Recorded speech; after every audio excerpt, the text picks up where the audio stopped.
Hello, Fermented Folks. We have 𝘔𝘰𝘭𝘪𝘯𝘨𝘴 𝘕𝘦𝘴𝘵𝘭𝑪. We have Travis Baldry. Today we have a really special guest, 𝘕𝘦𝘴𝘵𝘮𝑦. Are you reeling it in and defending clowns? I am. Earth doesn't even exist in Battlestar Galactica. This show me heartburn. I was like, I loves it, I hates it. It's called All Fluff. Oh! If you didn't know how I actually feel about The Mandalorian, Don't worry, this is it right here.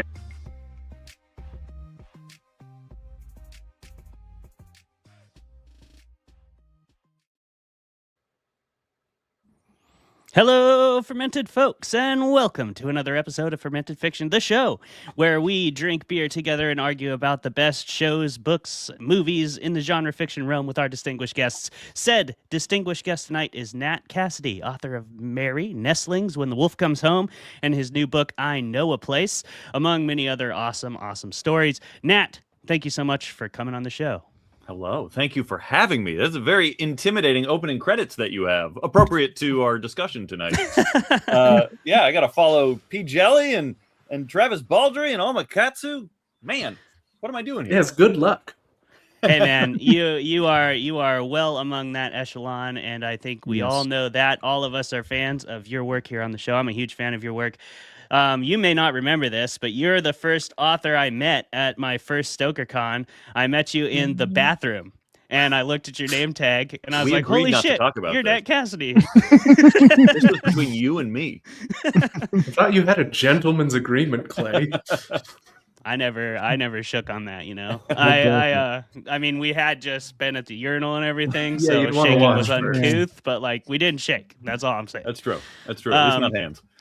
At least not hands. Yeah, exactly. Nat, thank you so much for being on the show, man. What an honor to hold that esteemed position in your life story. I will treasure that and put it on a shelf with any other bona fides.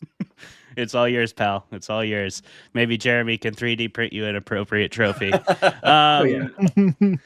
And Fermented Folks, thanks for being here with us yet again for another episode of this ridiculous show. We really appreciate you following along. Tonight we're going to be debating Death Note, the anime series, not that abominable movie. And we are the usual stooges, Clay and Travis Vermolum and Jeremy Hudson. We're going to go around, do our personal updates like we always do. So let's start with you, Travis, since we did Jeremy first last night. What's going on? Well, I, as you all know, I don't know how to put this correctly. I've tried to phrase it before. I finish things that I start. And I called it a serial finisher once, and that just sounds really wrong. so especially I'm not, given how he opened up the episode. Yeah. So is John Wayne Gacy. He always finishes. Exactly. So I like to finish media mostly that I like, because I don't feel like I can honestly critique anything unless I've seen it through. A couple things have broken me of that, but for the most part I stick to that. Today I finished 2 books that I've been trying to read in small bites for like a year and a half. So it was a good feeling to be done with those, wipe my hands, write the scathing Goodreads review, and move on. That's the spirit. That is the spirit. Yep.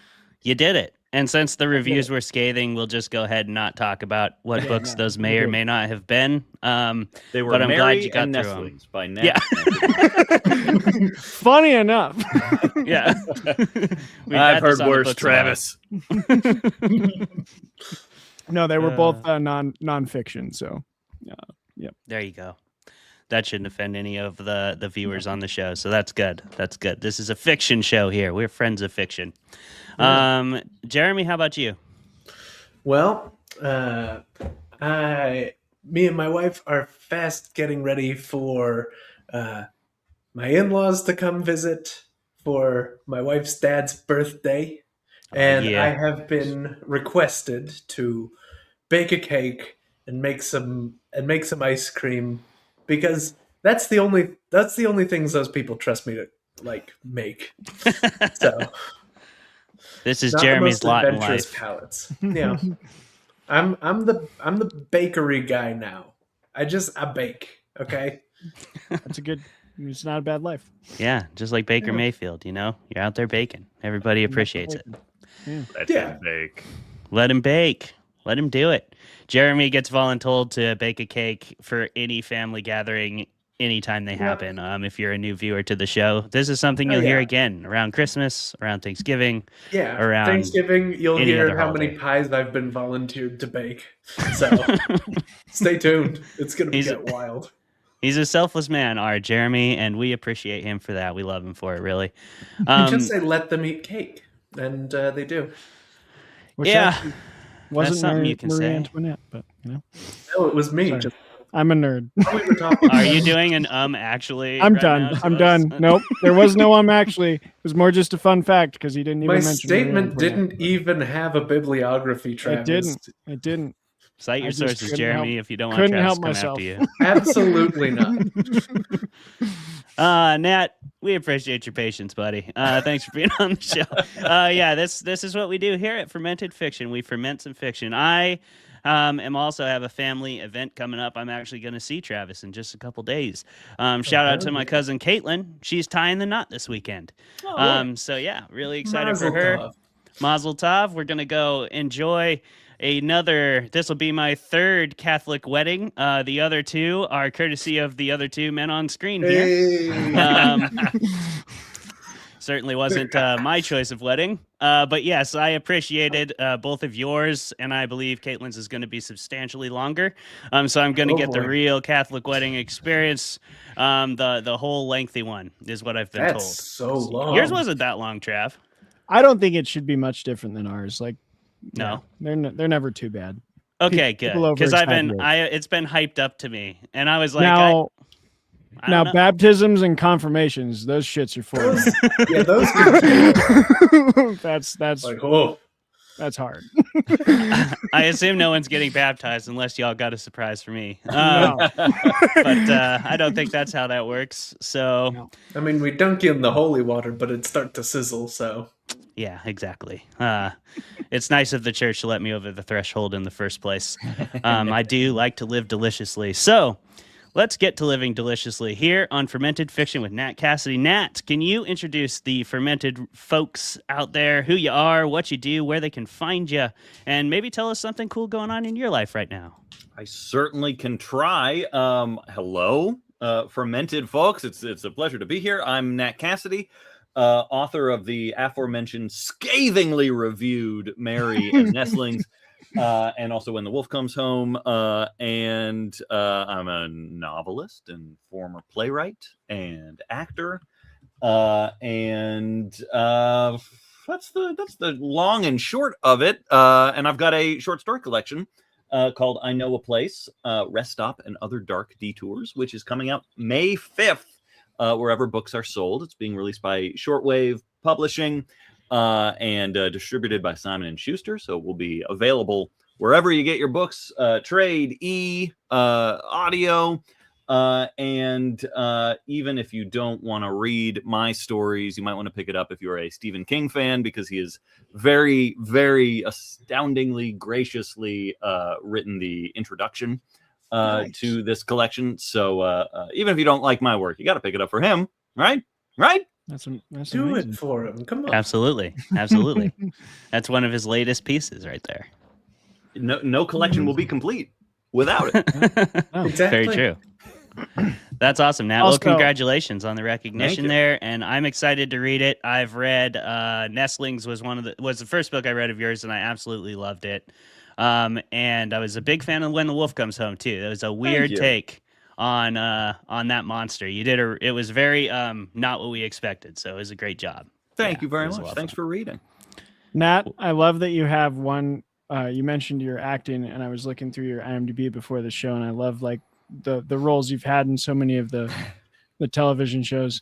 And you've been on one of the things that I haven't finished yet because I keep hovering over it. The last 2 seasons I'm struggling with, and that's Blue Bloods. Oh, Like, yeah. more seasons of Blue Bloods, and I lost some steam. There's a lot of blood to blue in that show.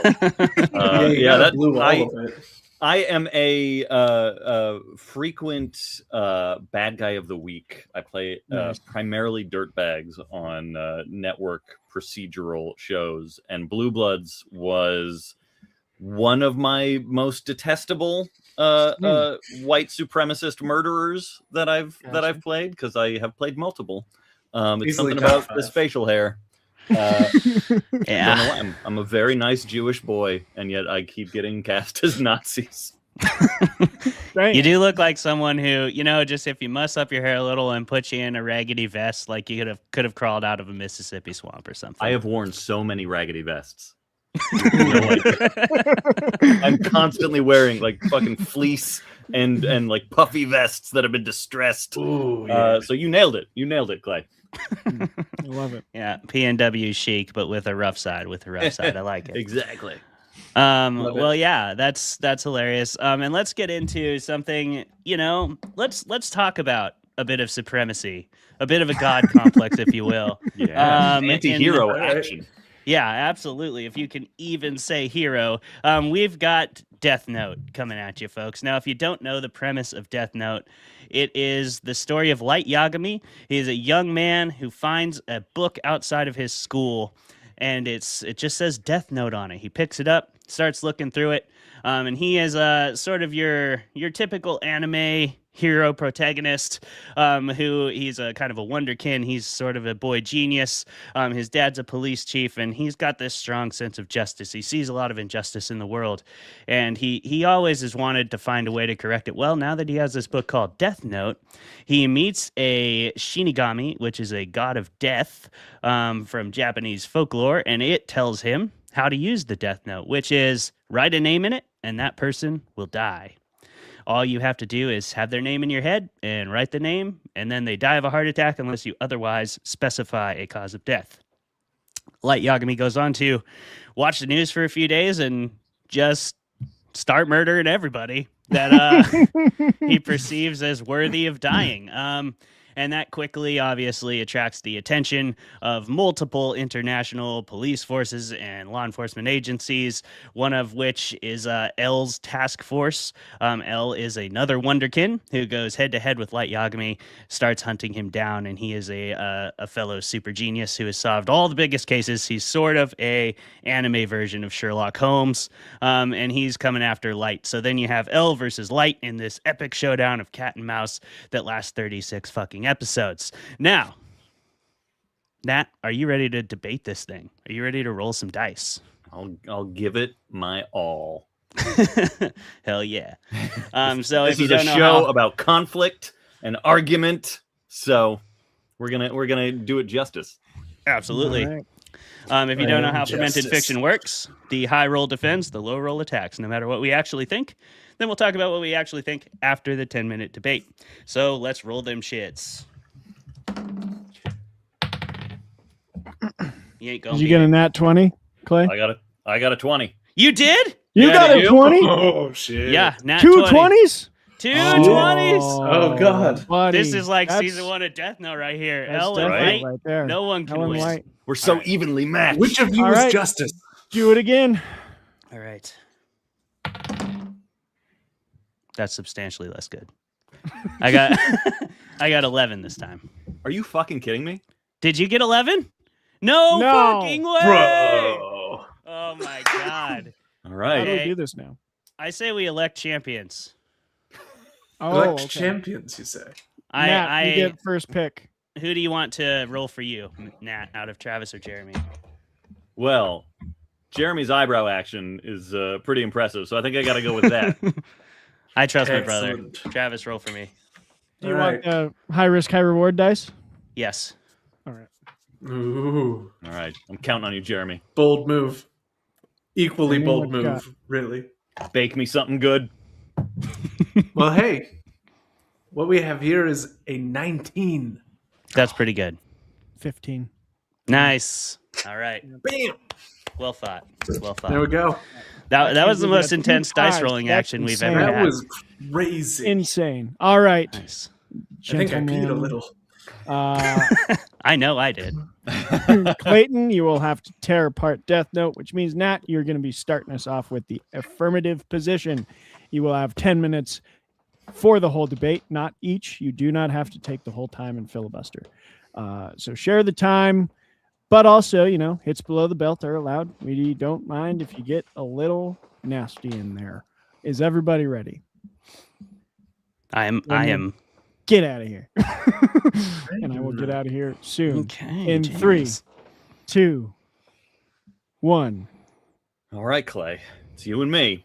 Well, what can we say about the 2006, 2007 anime Death Note, which is widely considered to be the one of, if not the greatest animes of all time. And the reason that is considered that is for the simple fact that it fucking is. It rules. It's brilliant. It's intellectual. It is a cat and mouse, as you have already described it so ably.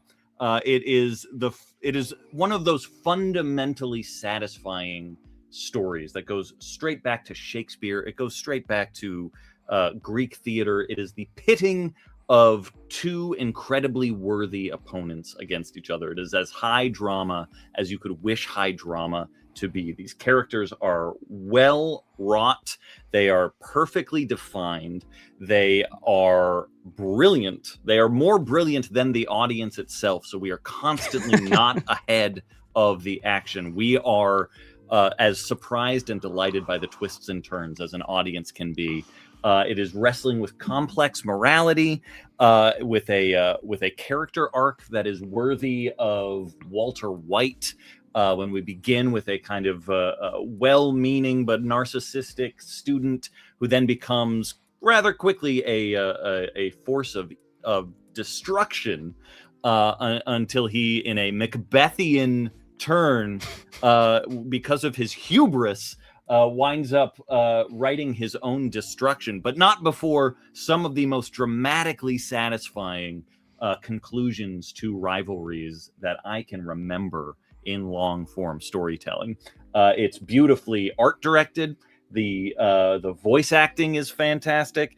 You have not one, but two of the most kick-ass theme songs a TV show has ever had. That second one is like System of a Down, like kicking down your door and saying, I'm going to record you a fucking theme song to your goddamn amazing anime. And not only that, if that weren't enough, if you weren't just satisfied by, the brilliant complexities of what is effectively a chess game performed by two master chess players, you factor into this an introduction of a supernatural element that makes it all the more satisfying for fans of speculative and genre fiction.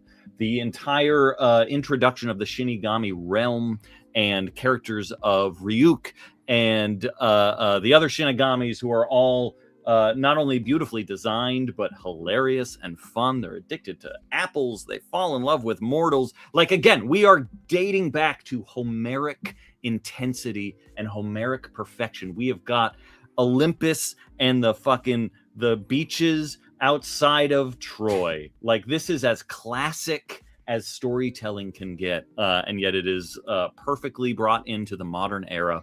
I find I have, what is this, 36, 37 episodes. I've watched it at least 3 or 4 times. I've read the manga multiple times. It's a lot of content to engage with, and you can only do that with content that is worthy of that level of engagement. And I guess I'll turn it over to you to see, what nits you want to pick for Death Note. There are so many nits, and they are blatantly exposed upon the sweater, the tapestry that is this horrendous, blasphemous splattering of a show onto my television for 36 fucking episodes that I just was forced to sit through for this episode. But I did it, damn it, so I could come to this episode and debate you, Nat Cassidy, so I'm ready to do that. Perhaps the only hubris equal to lights on display tonight is yours, and comparing this to Shakespeare. How ridiculous of a notion that is. Well, I guess I could see the comparison a little bit in that Shakespeare might have overstayed his welcome in writing a million plays, where this has way too many fucking episodes. A typical problem in animes. They often go too long. There's several filler episodes, but this one in particular. I would agree with you that it is a great story, this chess match, this cat and mouse, neo-noir, supernatural thriller horror story between two people, if that's what it actually was, but it's not. It falls victim to my biggest pet peeve in anime, the biggest like trope that I hate more than anything, because it destroys the tension, it destroys the ending, it destroys the stakes for the entire show. It's when L gets killed, and then he was replaced by a younger carbon copy of L. It's the most ridiculous thing. It happens in anime far too often for my liking. I'm reminded of the Digimon movie, where that is blatantly like two movies copy and pasted together. They had a character that they clearly didn't want to redesign, so they were just like, yeah, I know that character looks, I mean, they literally say it, I know he looks exactly like me. Don't worry about that. He's my brother.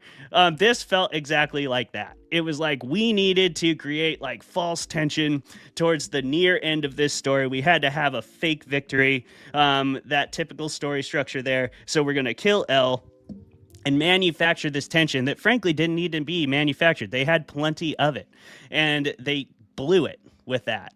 Because when L dies and is replaced by a younger L clone that I assume is his son, but isn't really explained, maybe he's literally his fucking clone, that would make more sense. Maybe he's L from the future, L from the past, coming back and doing like a Trunks thing. I don't know what he's doing, but it's the dumbest shit of all time, and there's no satisfaction in that because I don't care about this new character. I cared about L, and you killed him, which could have been cool too.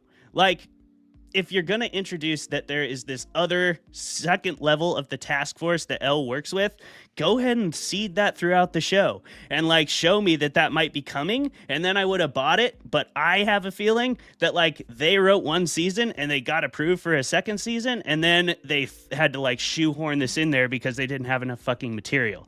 That's what it felt like to me. It felt like Dragon Ball Z post the Frieza saga. They killed Frieza, and they're like, oh, people like this show. It turns out we got to keep going for like a million seasons. So now we got to get bigger and bigger and bigger and bigger. And I hate that. I always hate that. And especially the carbon copy thing. It's just like, why? Like, make a new character. Make an interesting character. You had two of them. The other two members of the SPK, or whatever the task force is called, were interesting. I'm drawing a blank on their names, but the guy who becomes Kira X, and then the guy who gets burned up in the explosion and ends up killing Light's dad, those characters are interesting. But like, why couldn't we just have them? Why do we need carbon copy of L? If you need L to stay in the story, then just leave L in the fucking story, because that's who we actually cared about. And that would have been so much more interesting. It would have been such a more satisfactory ending. And then my other most annoying anime trope that frankly I find it insulting is Misa's character, like the obnoxious, obsessive, like adolescent woman who's just obsessed with the main character, and that's her whole character. Frankly, I find it insulting. She's the only, like, one of the only women in the show, other than Takeda. And Takeda is a pretty good character, but like Misa is that one trope, and she is the majority of female screen time in the show, and I just feel like it's kind of a slap in the face. Like, there's no feminine representation in this series. It makes it feel really misogynistic, and it was pretty hard to watch, frankly. Hard to rewatch it when looking at it through that lens. First of all, Clayton. Yes, sir. All due respect. The lack of media literacy on display here is stunning, and probably should not be surprising given that you are more familiar with the inner workings of Digimon than the canon of William Shakespeare, who only wrote 37 plays, mind you, not a million plays. We should be so lucky if he wrote a million plays, but he only wrote 37, which is, appropriately enough, the number of episodes that this anime has. Is that a coincidence? I think not. But I think that just strengthens my argument. Withdrawn. A fake victory. Nay, my friend. This is absolutely a well-earned victory. Yes, I understand that people like to, speaking of clones, they like to complain about the near and mellow additions in the latter third of the runtime. But it is clearly established that Light came from an orphanage that has been trying to train super geniuses and turn them into the greatest detectives of all time. And 𝘞𝘰𝘭𝘧 and 𝘕𝘏𝘴 both were just other orphans from that orphanage. And that is a John Wickian amazing world detail that I love every time I revisit it. Do they get as much screen time as they deserve? No, but that's also in the manga. They have a lot more time. Elle actually dies in the middle of the manga instead of around 2/3 point. So they had to compress the 𝘞𝘰𝘭𝘧 and 𝘕𝘏𝘴 storyline. So I will grant you it's not as fleshed out as it could be. If they'd have actually been real characters, it would have been effective. Oh, there's enough there for you to hang on. All right. Cool it. Canceled. Cool it. Done. Everybody. Done, Thank people. God I did not have to defend Misa. You were about I to get love there. that. It was coming. I love that I could save you with the timer. Saved by the bell. He did not have to defend Misa. Okay. Clay, I was just playing a part. Oh yeah, well, I mean, you're correct. I am probably the least culturally literate on this podcast. Maybe right there with Jeremy. I don't know about that. Thank you. All right. Okay. Me and Jeremy were tied. It is time for us to drink some drinky drinks, if we have them, and talk about some fun facty facts. So, Jeremy, what you got for your drinky drink? Well, for my drinky drink, well, it is a staple in the Hudson household when we want to sit around and talk smart, which is, frankly, most of Death Note. I'm doing a gin and tonic with a gin that I wish I had yesterday, which is Monkey 47. Nice. That would have been so perfect, but Every hey, time that's you all read right. it, somebody dies. Yep, every single time. So yeah. Clay. Oh well. Oh wait, he's coughing. I'm gonna go to. Wait, oh, you back? Yeah, I'm boring. I'm super sick, so I'm just drinking jasmine tea. All right. I'm more boring. I'm drinking fucking rain. Just water. No alcohol. Happy for Lent. a couple more weeks. Happy Lent. Nat, what did you bring to the show today? I was led to believe this would just be all beer all the time. Yeah. I'm also drinking tea. Nice. But depending on how the conversation goes, I also have this non-alcoholic electro lime near beer because I have passed the beer drinking age. I love beer. I especially love a good sour. But nothing makes me more hungover than a single beer now that I'm in my mid 40s. I'm ruined for the next day. So I'm not going to do that to myself. But it's a good, what is it? Best Day Brewing. It's called. Nice. It's a nice I like brand. Best Day. They're a good NA company. I do them pretty often as well because I typically don't keep beer in my house anymore. Try to drink more intentionally these days, and Best Day is one of my go-tos. Yeah. So, yeah. Shout out to them. Shout out to them. There's I like so much NAs. good NA stuff now. Like we're There living is in a now. golden age of non-alcoholic options, which I'm very grateful for. If you just It's really like the nice. taste, but don't want to get drunk, Yeah. it's very nice. Or hungover, as Nat said. So you're right. We're in a golden age of that. All right, folks. I got some trivia. If anyone has stuff that I don't mention, jump in, please, after I'm done with my 10. I'll try and count them accurately this time. I think I only did 9 yesterday. That's okay. Hey, I believe in you. Here's one that I don't know how to feel about. But it's also super interesting and cool that they played with this. The original theme, one of the 2 themes that Nat mentioned in his debate, is a sort of variation chant. The lyrics are a variation chant on the prayer Kyrie eleison, which is Greek for Lord have mercy. And I say it all the time, which is kind of cool. But I'm also, wild. Light, Yagami, and L are very representative as opposites, even to the point that Light uses a PC and L uses a Macintosh, which is also stacking a fact onto that is Apple does not allow any of their products to be used by villains. It's in the contract that if you use an Apple product in a movie or a TV show, it can't be used by a villain. And Rian Johnson in the Knives Out trilogy has played with that tremendously. In Glass Onion, he kind of plays with the audience expectations where I'm forgetting the actor. Edward Norton's character has Apple products, but he never touches them on screen. So if you go back and watch again, every time he like hands a character an iPad or he like talks about an iPhone, his hand is like out of the frame like this, and then you'll see the good guy holding the thing. And like, so Ryan Johnson really is good at kind of getting around that. And in the third Knives Out, Josh Brolin like very deliberately uses an iPhone. So yeah, it's kind of fun to watch people that know that you cannot have a villain use an Apple product per their contract. Oh, the irony. And The they irony. use an Apple product as a weapon, though. I don't know. I doubt it because they can't even touch it. So probably not. So you couldn't bludgeon a villain to death with a MacBook? If the hero is holding it, probably yes. Yeah. As long as it's a good guy using it as a weapon. This screen really is shatterproof. It's no quality. Man, this the aluminum body battery just won't the quit. battery hasn't died yet. Exactly. Death Note initially began as a manga pilot one-shot chapter centered around a 13-year-old boy named Taro Kagami, and also had a death eraser in its story. This allowed a Death Note user to bring a person they killed with the notebook back to life by erasing their name. Interesting. Which would have been That's very interesting. L's real name is 𝘔𝘢𝘊𝘰𝘮𝘦. I think I'm saying that. Oh.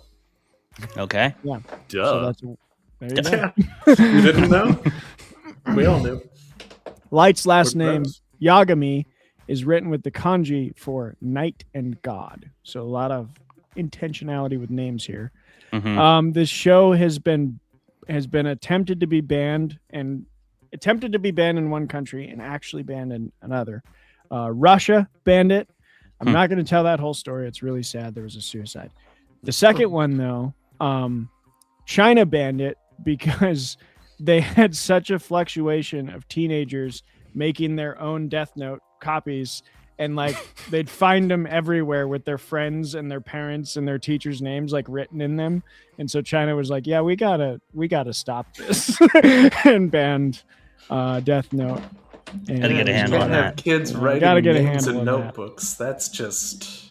Yeah, they were like, hey, here's Something, my burn maybe. book, but it means it's dead. Okay, what am I at? I think I'm at 6. Oh, this is kind of cool. I'm going to mix 2 facts from IMDb. There's 2 animes where Light or L or one of the characters from Death Note show up in a background scene. I'm not even going to attempt to pronounce the first one. 𝘰𝘰𝘭𝘧𝘊𝘰𝘮𝘦. Take a crack at it if you want, but that movie, its English name is Full Metal Panic, and all 3 characters, L, Misa, Light, and Light's father, so 4 characters, show up outside of a barbershop in it for 3 seconds. L riding a bicycle from right to left, Misa standing on the right, spying on Light and his father, who are sitting on a bench across the thing, and you can like see them clearly outside of the barbershop windows. And then Light is also in an episode of a show called Death Parade that was made by the same company that made Death Note. L is never wearing socks. Not Nope. once. Sure isn't. We see a lot of toes. A lot of toes. Lots of dogs out, as the kids would say Yeah. today. A live musical was written based on the manga and anime series, coming out to critical acclaim in both Japan and Korea.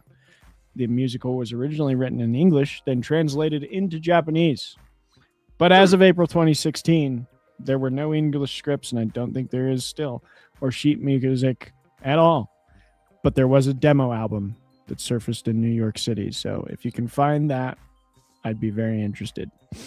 Come on, bring it to Broadway, you cowards. Yeah, put it on Broadway. It is Shakespearean, according to Nat, so put it on the theater. I'm Yeah. not wrong. Uh-huh. I had another. I'm sorry. I'm almost there. Oh, another kind of religious nod that they kind of did is Misa's name comes from the word Kuro Misa, which means black mass in Japanese. And her last name, Amane, I think, which means sound of the heavens.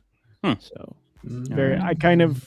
I like the intentionality in that of like she's worshiping light in a sense, and anyway, She's certainly lots of doing stuff that. with names in this. I have one more. Oh, this one was for Clayton. SPK, which I think is one of the task force, stands for Special Provision for Kira. Ah, there you go. Okay. So that's why it's the SPK task force. Does anyone have any other facts? As I rumbled my way through those ones. I got a fact.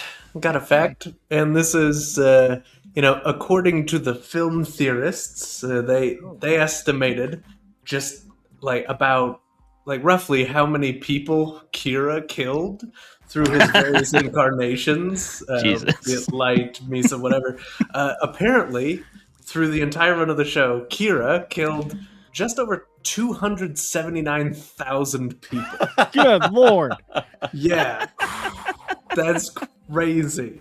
And I do have another fun fact, which isn't related to Death Note, but it's that the Digimon movie is actually 3 different properties just stitched together. No, and they yeah, acted like it was one story. It literally is. It is terrible. It's 100% that. It's basically an abridged parody of those 3 things. Yeah, it is. Damn. It's Crazy. god awful. Which is why I had to draw the comparison to counter the good comparison Nat made to Shakespeare. Do you have any insight from the manga that would be fun to know, Nat? Well, just beyond, not really beyond what I already alluded to, that there's just a lot more to the second half of it. That is one of the most common complaints about this piece, that after L dies, there's a noticeable dip in not just engagement, but quality, and you can attribute a lot of that to the fact that the first half is pretty faithfully adapted, and then the second half is super compressed. So yeah, if you like the story, if you like the anime, and then you're like, the second half kind of feels weird, check out the manga, because it's there's more interesting stuff. There's so much inner monologue and so much rationalizing, especially of Light's thought processes, and we get a lot more of that for Nier and Mello in the manga that we don't get in the anime. So you'll feel a little bit more. It's still, the L stuff is still kind of the better stuff. But it reminds me a lot of Twin Peaks. I'm a Twin Peaks super mega fan. And Twin Peaks is also after they reveal who killed Laura Palmer, the rest of season 2 is just this nadir of quality. But there's actually a lot of good stuff in there. It's just different. It's different. And then there's some stuff that's bad. Yeah. Some of the best stuff is in there, and some of the worst stuff is in there. Yeah. And it makes it James. tricky. Yeah. He's the Misa of Twin Peaks. No, he really is. Yes, he really is. All he does is pine and whine, and he can't get off screen fast enough. Yeah, he's terrible. Although I was going to defend Misa if I had to. She's also brilliant. She makes a lot of tactical things. She's more than just, the lovelorn person. She manages to be a second Kira. That's admirable. Yeah. She does some cool things. She is a legitimate superstar in her own right, and she earned that shit for sure. Career. Yeah. Also, as far as we know, one of the few humans to entice a Shinigami to suicide. Right. So just absolutely banging in that respect. And then I actually, one of my favorite scenes in the show, one of the spookiest scenes, is when she puts on the gothy outfit and the black makeup, and she walks out and she's singing the God is Watching song as she's doing the killing for Kira for a little bit while Light is working with L. She has some cool stuff. When Light isn't on the screen, she's a cool character. But as soon as he's on the screen, that's her entire existence, and it's just we get it. Yeah. We get it. She just really Why can't wants she to have her hit own that. motivation? She wants to hit it Her so bad. motivation is to hit that. And he is not interested. Yeah. Oh my god. I gotta say, it annoys the hell out of me because it's like, I don't know, that's like that porno fantasy where it's like, oh, the woman is coming on to me, but I'm like, don't do it. I don't want this. And why is that a fantasy? I don't know, but it's so unrealistic. Like, if you had a pop star that was that into you, you're either like staying really far away from her because she's crazy, and you're getting a restraining order, or you're a man. And like, if you're not into women, then you're probably gonna do what men typically do, which is be like, yeah, let's do that. Yeah. I mean, We're not Light just has other we're not priorities, hard to figure out. Yeah. yeah, Light has other priorities for sure. Light wants to just kill people. He just That's wants what- to murder people. Yeah, Yeah. don't kink shame him. I know I'm probably jumping the gun of like honest opinions, but it's just bouncing off of what you just said, Clay. For me, the worst part of the series is not after Elle dies. It's that like several chunks of episodes where they're all handcuffed together. And like 100%. there's the whole like business subplot, like the other businessman who's also got a death note. Like that's to me the equivalent of James Hurley going off and being with Madeline, what's her name, in Twin Peaks. Like that's where I'm like, okay, come on, let's get back to the killing. I don't care about business. It's just all Misa and Light and Elle just kind of having like a weird sitcom for a little while. Yeah. And it gets very bizarre. Because again, like Misa's character is like intolerable when she's in the same room as Elle. And frankly, so is Elle's character when he's in the same room as Light. Because like you can like if Light's around, everybody else is a douche about it. And I don't know why that has to be the case, but it kind of just is the case. Although those first few episodes where like they first meet in college and they play like the tennis game and shit like That's that. awesome. God, the tennis game kind of rules. It 'Cause rules Light is just for there sure. kind of having a panic attack, trying to figure out if Do I winning win? a Do I not tennis win? match will out him as a mass murderer. Been there. We've all It's like, oh my god. Oh wait, this is just tennis. Yeah. Clay, were you lying at all? We could jump right into the Let's do it. actual opinions. Were you lying?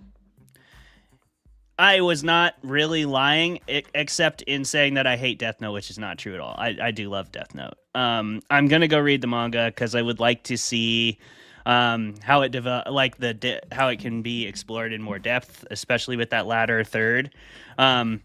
Because I knew there was a manga and I knew it was longer, so I assumed that this was like a lot of shows adapted from mangas. Mangas tend to go really long, like the first season felt like a faithful adaptation. The second season felt like a lot of stuff crammed together, just pacing wise, story structure wise. It didn't feel nearly as fleshed out. Just as a viewer, I kind of intuitively felt that way. So I believe you, Nat, that there's a lot more depth to explore with Death Note, and I do want to go check it out. Because season 1 is amazing. Like all the hype for Death Note in season 1 is very well earned and very well deserved. The Elle versus Light, Elle versus Kira battle is super, super fun, especially early on. Misa comes in and she's pretty annoying immediately, but like having the second Kira is still interesting. Because it throws a wrench in everything that Elle is trying to do. And I'm a huge fan of the Elle character. I always enjoyed his entire arc. That was one of my arguments that I would have gotten to, though. Like, I also don't really feel like Kira has a huge arc. I feel like that's a bit of another weakness in the show, just relatively speaking, in terms of time of the story. He pretty much like turns into an asshole and just stays one the whole time. And he kind of treats everybody that way. He's just on this path of self-preservation and justification for most of the story. So I don't think it's the strongest in that sense, but I'm here for it because I do like Elle's arc and I like the convoluted twists and turns that he has to go through. He is questioning his own deductions because he's never been wrong and he isn't. We know that as the audience. So it's a really good use of that turn that a storyteller can do where, you know, you let the audience know things that the characters don't know, and then you watch the characters suffer as they like go through trying to figure out those things. So I thought Death Note does that really well with L's character, and I quite enjoyed it. I also really liked L's father. He's a great character. Matsuda is a great character. I love that he's the one who kills Light at the end, because Matsuda's like the sweetest boy throughout the whole show, and genuinely like even loves Light's sister and has such a close connection and an intimate like tie. I think he saw Light's father as kind of his second father, his mentor. So he's like more devastated by his death than Light is, because Light's too worried about himself when his father dies. Like the last thing Light tries to do when his father dies is like, write the name. He's such a douchebag. But so it's an interesting story because I don't feel like it's kind of Breaking Bad's a great comparison, Nat, because maybe the first time you watch Breaking Bad, you find yourself rooting for Walter like early on, but if you rewatch it, you don't. Like you're pretty immediately like, this guy sucks. Yeah. And the more time I rewatch it annually. It's one of my favorite shows, and I just feel like I can always learn from it, and I do continue to learn from it, so I rewatch it. But the more times you watch it, the more you're like, Walter is an asshole from page one. And so is Light. He's a very similar character, and that does an interesting thing. It's not quite the anti-hero arc because he doesn't have much hero in him, but what it really does is heroize, like, I don't know if that's a word, but it makes everyone else a hero around him, except for like the other blatant villains. But for the most part, the people trying to catch him, the people he's working with, it actually does well to characterize all of them and give all of them meaningful arcs. So it creates a bunch of like sub arcs that kind of like arc around and over him throughout the story. And, you know, the most meaningful ones to me were like Matsuda and his father, and even his sister has a better arc than him, which, you know, that's just kind of how it goes. But I don't know. I think that's basically what I thought of Death Note. I enjoyed it. And I mean, that's not even getting into how much I love the concept. I love the Shinigami. I love the Shinigami realm. I love the idea of the Death Note. I love all the rules and the ways they can be followed. And then I love that Light tries to alter them at a certain point. Like, he's got that much of a fucking god complex that he thinks he can write his own rules in the Death Note. And luckily, Nier catches him and calls him out on it. Does have a great finale, despite losing a lot of narrative tension towards the end due to the kind of compressed nature of the latter third. But the ending's still great. Matsuda shoots him, and he blows his load a little too early, and everybody's just kind of like, yeah, actually you don't, so fuck you, which is great, because he deserves that. Nat, what do you think? Yeah, very similar thoughts. I was fully prepared to go hard against it if I got the role, but I love it. I love this this story, and I love this world so much. And you know, this is unintentional, but the more I think about it, the more similar it feels to me to Twin Peaks.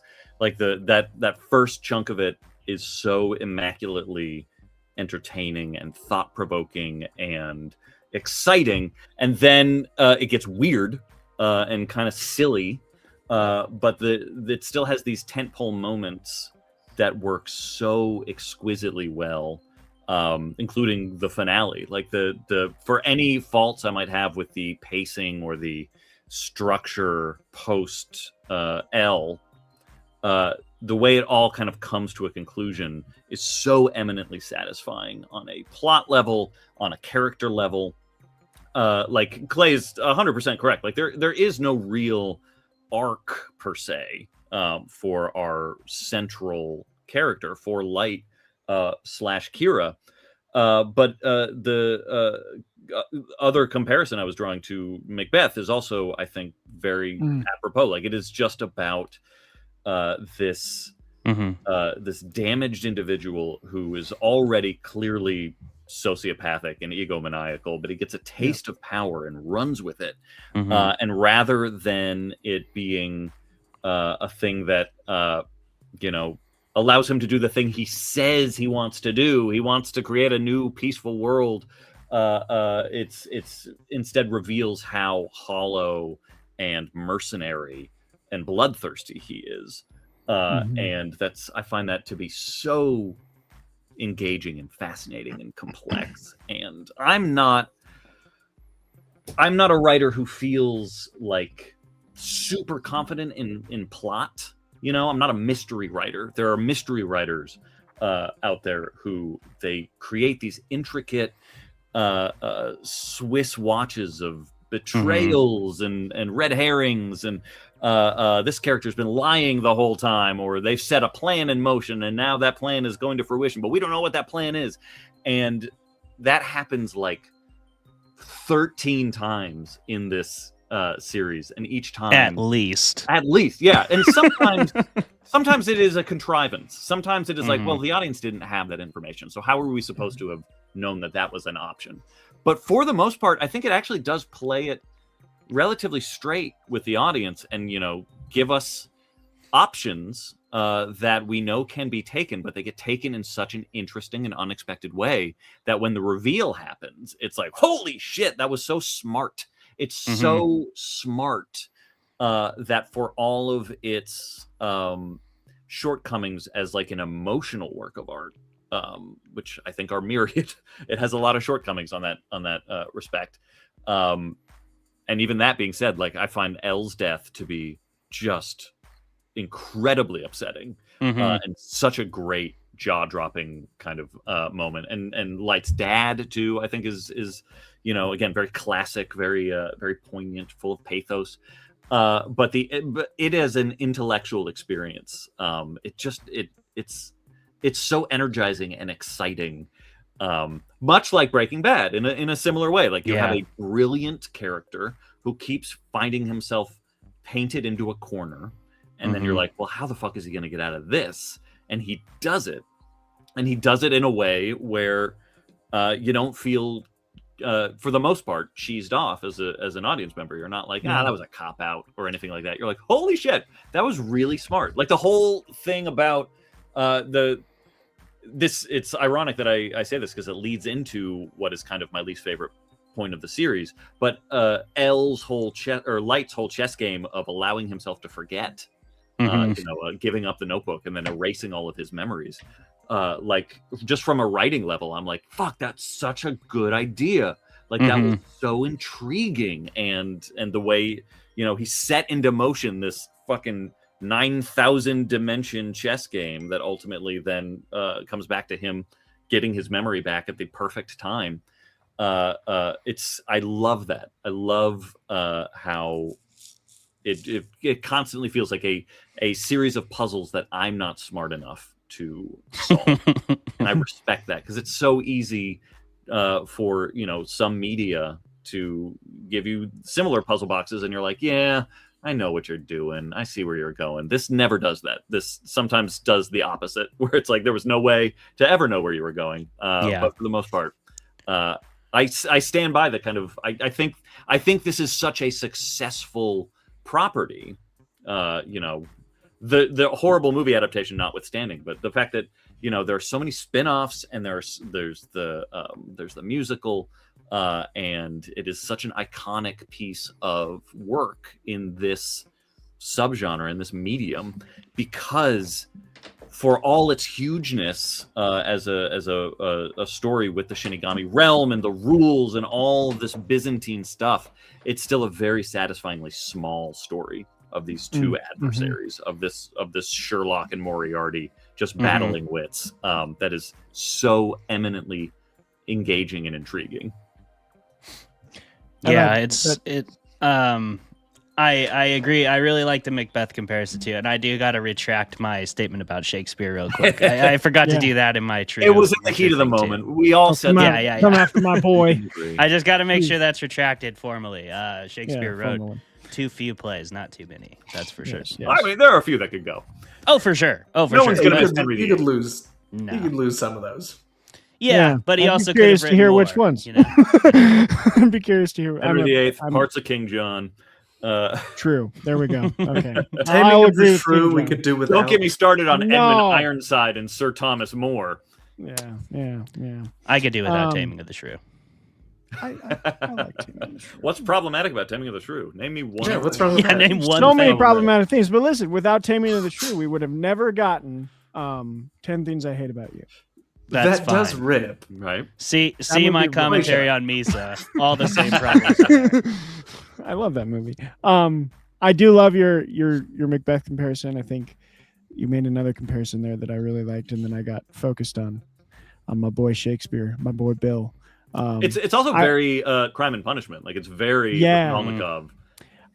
I thought a little bit of there's not a lot of like comparison with story beats, but the characterization of Light, like the Godfather, kind of this, which he has more of. Michael Corleone has more of an arc, like a fall, but by the end you see this like man that can't stop. You know, I love the final scene of Godfather Part 2. I haven't watched 3 because I know the plot. It got spoiled for me, and I'm like, I just don't want that to be the ending, because I love that final scene of him like gazing out onto the lake as his like brother. He's like sent somebody to just kill his brother because he can't trust anyone, and his brother's done nothing wrong up until that point. Like it's the one brother that has never wronged him, and even him, he's like, no, like like I can't let you live.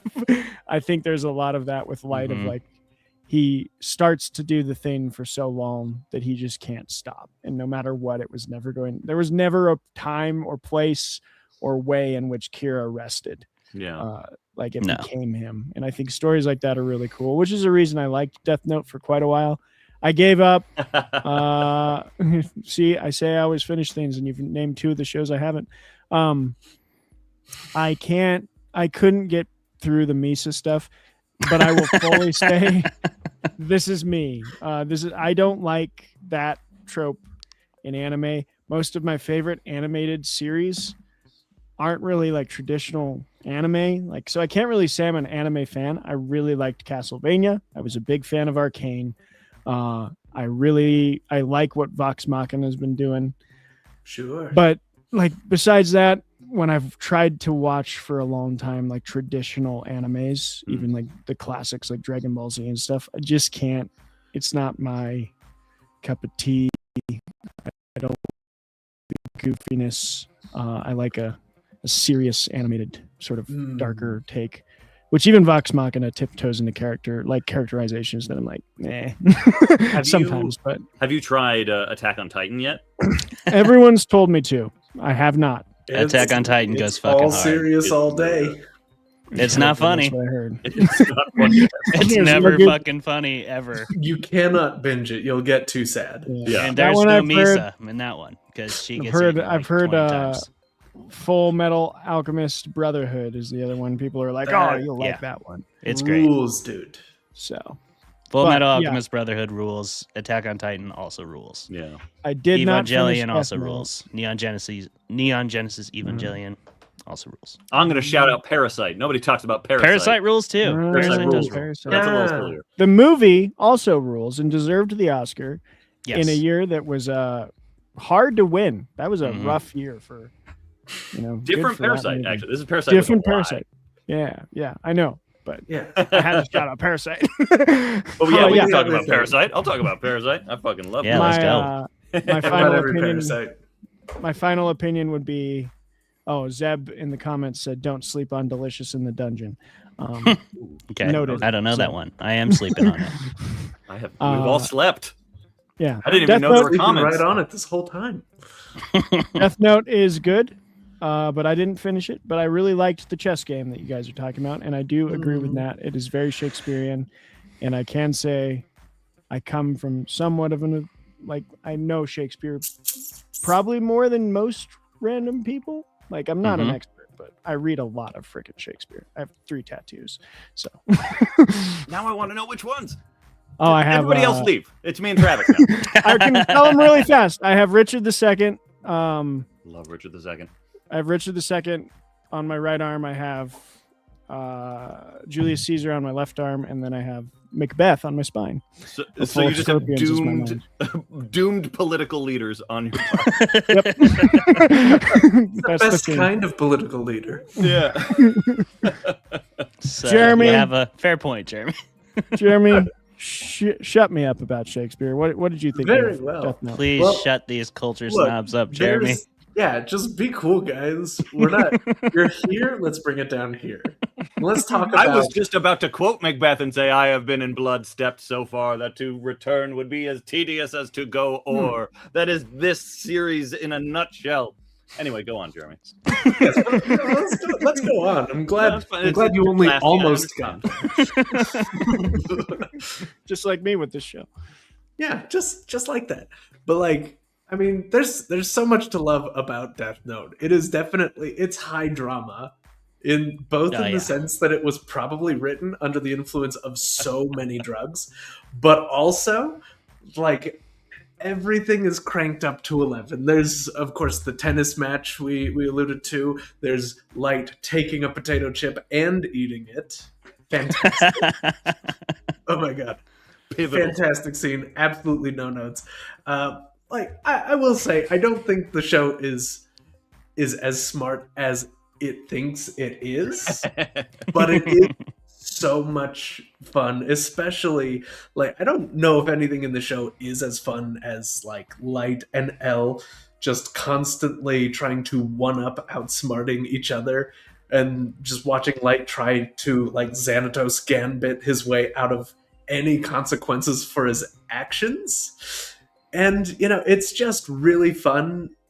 I love Light just being absolutely rock hard about how brilliant he thinks he is, especially in like the early episodes. And that just leading to, you know, so many corners he puts himself into. It's great. Yeah, just go watch it or whatever. Yeah. It's beautiful. Definitely give it a watch. It's a good time. All right, so back to Richard II. And we got to go to our 5-minute break. Let's stop. No. Bolingbroke. Yay, nay? Yay, You guys will have to talk Shakespeare at StokerCon. Oh, Yay, then please. Yeah. Yeah. Richard II is my favorite play, so we'll talk at One of my favorites too. All right. Nice. I look forward to that for you two. Me and Jeremy will continue to drink ourselves into oblivion at the bar, and it'll be great. You guys are overhearing the fact that Richard II is one of the only plays written entirely in blank verse? That doesn't excite you? I mean, I think that's pretty 1595? neat. Hey, I'm jazzed. I'm just as jazzed as you are. I don't think I'm capable of being that jazzed about blank verse, but I appreciate it. I appreciate the knowledge, and I appreciate you bringing that knowledge to the show, Nat.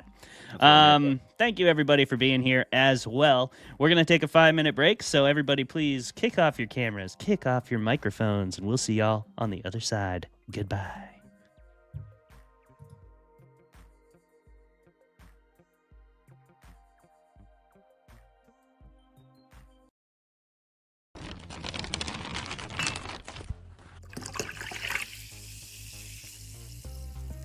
Hello, Fermented Folks. Welcome to another episode of Fermented Fiction, the first of our new season, and I believe it's season 4. The show where we drink beer and argue with each other and bring on really awesome creative guests.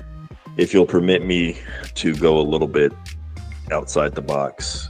Once upon a time, apparently, people used to sniff mummy remains, powdered mummy remains, like cocaine. So I think 3 lines of powdered mummy remains, if you can get to that as well. Yeah, that'll get you right to really enjoy the movie, you know? Dave told us all about making a mead, and I talk shit about Tom Bombadil, as I am wont to do whenever people bring up Lord of the Rings. You would. You should. And then that's Everybody exactly what he freaking made. chill about Tom Bombadil, or I'll get unreasonably upset. So, in your assessment, what did you think of the everyone kind of paired off, or at least a number of people did, romantically? How'd you feel about that? Did that seem really forced and dumb to you, or? Tom Bombadil is a merry old fellow with his bright blue jacket and his boots are yellow. Right? It's our yellow. Right. Imagine discovering mummy remains and oh my God, these ancient figures. Dude, what if we crushed this and snorted it, yo? I bet we'd get fucked up. Look, But let's talk for a moment about the fucking all-star cast in this movie.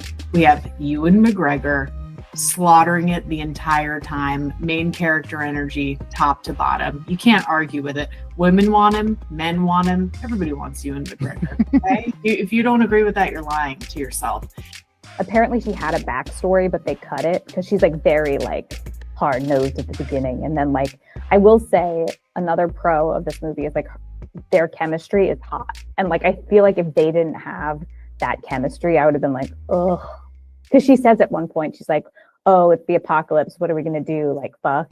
And he's like, and then later when they like are like kissing, if they didn't have chemistry and if it was like two lesser actors, I think it would have been like an eye roll, like felt cheesy, but like you feel their bond. The 𝘔𝘰𝘮𝘕 themselves were originally going to be portrayed by puppets. And I think maybe they should have. Maybe they should have. Dude, that's amazing. There's no maybe about that.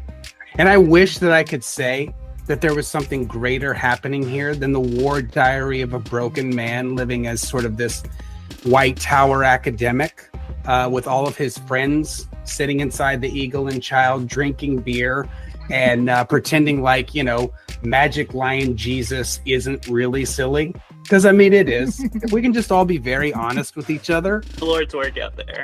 Good job. I like to think that I am. Most people aren't big enough, but I am. I'm willing to step up, you know? Yeah. Dedicate that yeah, time. settle You're willing twice. willing to dedicate that time. The time, the money, all of it. Ah, that was so painful.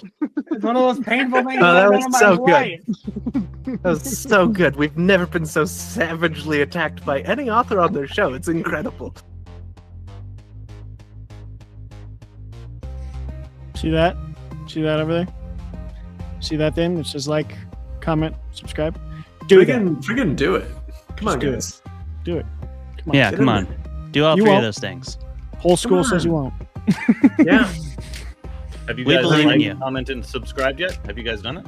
Have you done it? Yeah, have you I done don't know, it? Yeah. Nat. I don't know if I they mean, have, but they should. There's still time. I bet they won't. They're not that cool. Not cool enough to Oh, and just if you're do listening- all three. Commenting and If you're subscribing. listening to this and you can't see it, it says like, comment, and subscribe. And you should do that on Spotify too. That's right. Even Get if your you're ass not over listening, do it anyway. You know. All right. Thank you, people, for indulging in that. That was very fun. It is time Love for it. our questionnaire section of the show where we get to just talk to one of the best horror authors working today about stuff, which is You awesome. got someone else on the line? So exciting. It's you, Nat. Ah, You are what? that. Well, I'm You going to are crack that. open this near beer then. Thought you were talking about me. Now I'm Oh, sorry, bummed out. Clay. Now I'm bummed out. Words can hurt you guys. They I can. want to start with a goofy question that hopefully doesn't, take too much time. But if it does, I'd be fine with that. And I will say, so mine's not in the order it usually is, but I feel like, to my mind, there's two ways to do a bookshelf that are acceptable. Two acceptable ways. There's another set of ways that are not acceptable. And I think right now we have on display the two acceptable ways in my head. And I'd love to get your opinions on this. There's either Nat's, like, I have so many books, I just stack them however, because they're like this delightful, awesome pile that just like makes me think like, wow, this guy's got it. And then there's my attempt, although again, it's a little messy right now, but I try and keep things very like neat in the same order and like genre stack and all of that. Do you think those are the two ways, or do you think one is superior? How do you stack your books, panel? And also, Nat, can you talk about your bookshelf a little? I'd love to hear about it. I would love to talk about my bookshelf. Nobody asks me about my bookshelf, so I'm so excited about this. Yeah, so there are more bookshelves that way. There are more bookshelves that way. The entire Shakespeare bookcase is right there, but no one can see that, unfortunately.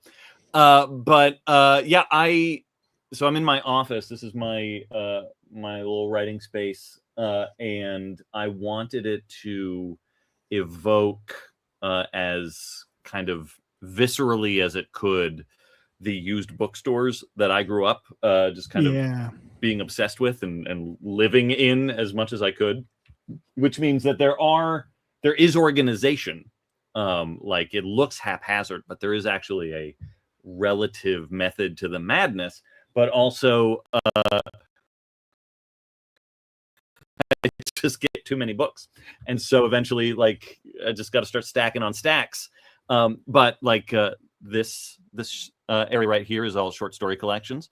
And you got Stephen King, and Stephen King is also below here. Over here, I forget if I'm being mirrored here. Like this is where all like the nonfiction stuff starts, which also has its own dedicated bookcase out of frame. I did notice. I was like kind of trying to pride myself in the ones I could. Killers of the Flower Moon there by David Grann. I think you got the People's History of the United States in there. Indeed, indeed. You can let's see. You can see Public Enemies, Ladies and Gentlemen, the Bronx is Burning. There's a few others. Columbine, that's a great book. They're all great books. There's not a dud on this shelf. And then you get like over here, and that's really like a lot of like the mass market horror paperbacks and stuff like that, which are incredibly important to me. I would love to have shelves that are as coherent and visibly calming and pleasing as yours. But there is at least like some semblance of order. Like I don't like alphabetize or anything like that. It's all just kind of like, there are the mass market paperbacks. There's the nonfiction. There's the, I do have like the Stephen King sections, which is multiple shelves, or like the Peter Straub sections, or Ramsey Campbell. Joe Hill has his own shelf. Grady and Stephen Graham Jones and Paul Tremblay have their own shelves. Nice. So there's stuff like that, but for the most part, it's just like, here's a lot of horror trade paperbacks, and here's a lot of other things. It's very calming. It's very inspiring. It makes me feel very inspired when I look at them. And also I live in an apartment. Well, it's a house really, that collects more dust than anywhere else I've lived. So they're also the bane of my fucking existence. I'm allergic to my office. So I'm just constantly sick with dust. Because it's just, there's too many fucking tchotchkes and there's too many things on there. So I don't dust as often as I should. And so I feel like I'm also in like a haunted manor. And I'm just beset by upper respiratory distress.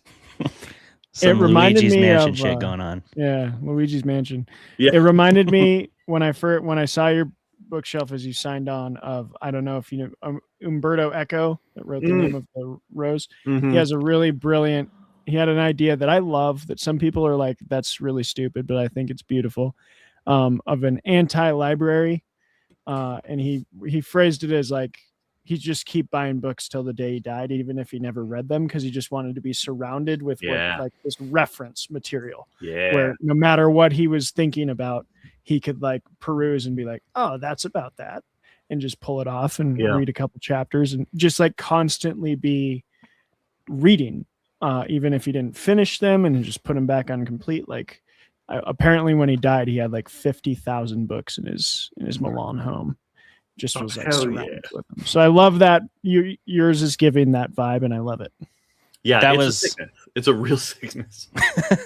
And then like, you reach a certain point too, where like you get a lot of like blurb reads and stuff like that. So there's just constantly books I'm not even paying for that are just like coming in, and it's a great problem to have, but also, oh my God, there's so many fucking books. It is pretty crazy. We have started to be fortunate enough to get some of the stuff from our guests on the show for free. And I've been doing this for about 6 years now. So obviously I'm like always trading books with my friends or my peers or getting books to read. And I mean, it stacks up really quickly when you get into adding contemporary fiction to everything else you like just want to read. Yeah. Not that I don't want to read contemporary fiction. I read mostly contemporary fiction at this point just because of that. But yeah, so like you said, great problem to have. To your bookshelf question, Travis, you can't see it in my bookshelves because one is not in this room. I do have a small, so I'll just show you guys. I have a small TBR over there. That's my TBR. So you can see it is the Nice. haphazard pile. Nice. The top Admirable. pile is next on deck, and then the books below are after that. So that's, and then I also have some books on my desk. I try to start every day with nonfiction reading, and then I do a little bit of writing, and that's kind of my morning routine. And then I read fiction whenever I have to or at night. But yeah, so I try to make a practice to read every day. My bookshelf is organized by like genre or author. When I have enough of those, like you said, Nat, I have enough. Stephen King, I have enough. Tremblay, I have enough. Graham Jones, Alma Katsu, I have quite a few. I have like all of her books. So I can put all of those in their own sections. But aside from that, it's horror, fantasy, nonfiction, sci-fi, that kind of stuff. But haphazard, but there's a system. There's a system. It ain't color coded or alphabetized, that's for sure. Yeah, you gotta have the system. Hey, my spot, that's an easy one. Right now behind me, you do see the tail end of what I've got going on, which is just fully alphabetized by title. Because if I try to come up with a more complicated sorting system, I will forget it after like a month, and I won't be able to find anything. Mm-hmm. However, we are reaching the point where if I get like literally any more books, it's going to start swallowing up my space down here. So we are fast approaching that. Like when I finally have to put the Fall of Hyperion away, it's something's got to get bumped to a lower shelf. And that's new bookshelf time. Yeah, you can put a bookshelf on the other side. A wrinkle in time. That's okay. Ooh, hey, yeah. Let's get some of that. To Clayton's time can go there. Clayton's TBR pile. I have my own, but I'm like that meme of the woman and the man that are walking and holding hands, and there's the like other woman walking by, and he's like looking behind him to look at the other woman. Every time I pass my little pile over there, that's TBR. I like look at it and I'm like, oh, let me. Actually, that one over there looks a little. I grab another one and put it on the TBR. Light so and Misa walking by Takeda there. That's what that is. Yeah, 100%. Okay, now let's talk about Death Note because that's what people came here to hear about and to hear from Nat. I have 3 places I'd like to go. And the first one is something we mentioned quite a bit, made some comparisons to other media that were really good, such as Breaking Bad, The Godfather, other things. Following the Villain. I think that's a really fun... No, sorry for my dogs. It's all good. Following the Villain is a really fun one to do, like with a series, but I feel like it is kind of hard to pull off. When it's done well, it's done like it's one of the most entertaining things to watch or read. But when it's not done well, you're just watching an asshole. And that's really, really dreadful to do. So I do think Death Note does it well for at least most of season 1 that I watched. And we've mentioned other things like The Godfather and Breaking Bad. And there's so many other sources, or like Macbeth, classic Shakespeare kind of thing. Even you mentioned Homer once. I think the Iliad has a couple straight up villains that are primary characters. I mean, Agamemnon is not a good person. Achilles is not a good person. Achilles sucks, is a terrible human being. Yeah, he's Hector a lot like Light, actually. Yeah, Hector is one of the only like redeemable characters in that story. And I would argue Menelaus maybe. But anyway. And look how Hector ends up. Yeah, look how he ends up. Yeah. Have you ever written kind of this perspective of the villain? If so, how did that go? And what was the process for that? And then what are some of your favorite material that's done that kind of thing? That's an excellent question. I guess in some respects, I don't want to spoil anything, but Mary, my first book, can arguably fit that bill. It's more complicated than that, but there are elements of anti-hero to it, and things get more complicated when certain revelations about some of the narrative voice become revealed. And I've certainly done that in short stories, because I think that's a really fun thing to do with a short story, is to just have it be as nasty and mean as possible. Which, like you just said, like that can be a challenge in a longer form narrative, because it does start to just kind of feel like, this guy fucking sucks. Like, why am I investing so much time in this person who's just trying to create havoc? But with a short story, it's a nice little nasty little jolt. I have a couple of plays, appropriately enough, because I feel like this is a very tried and true thing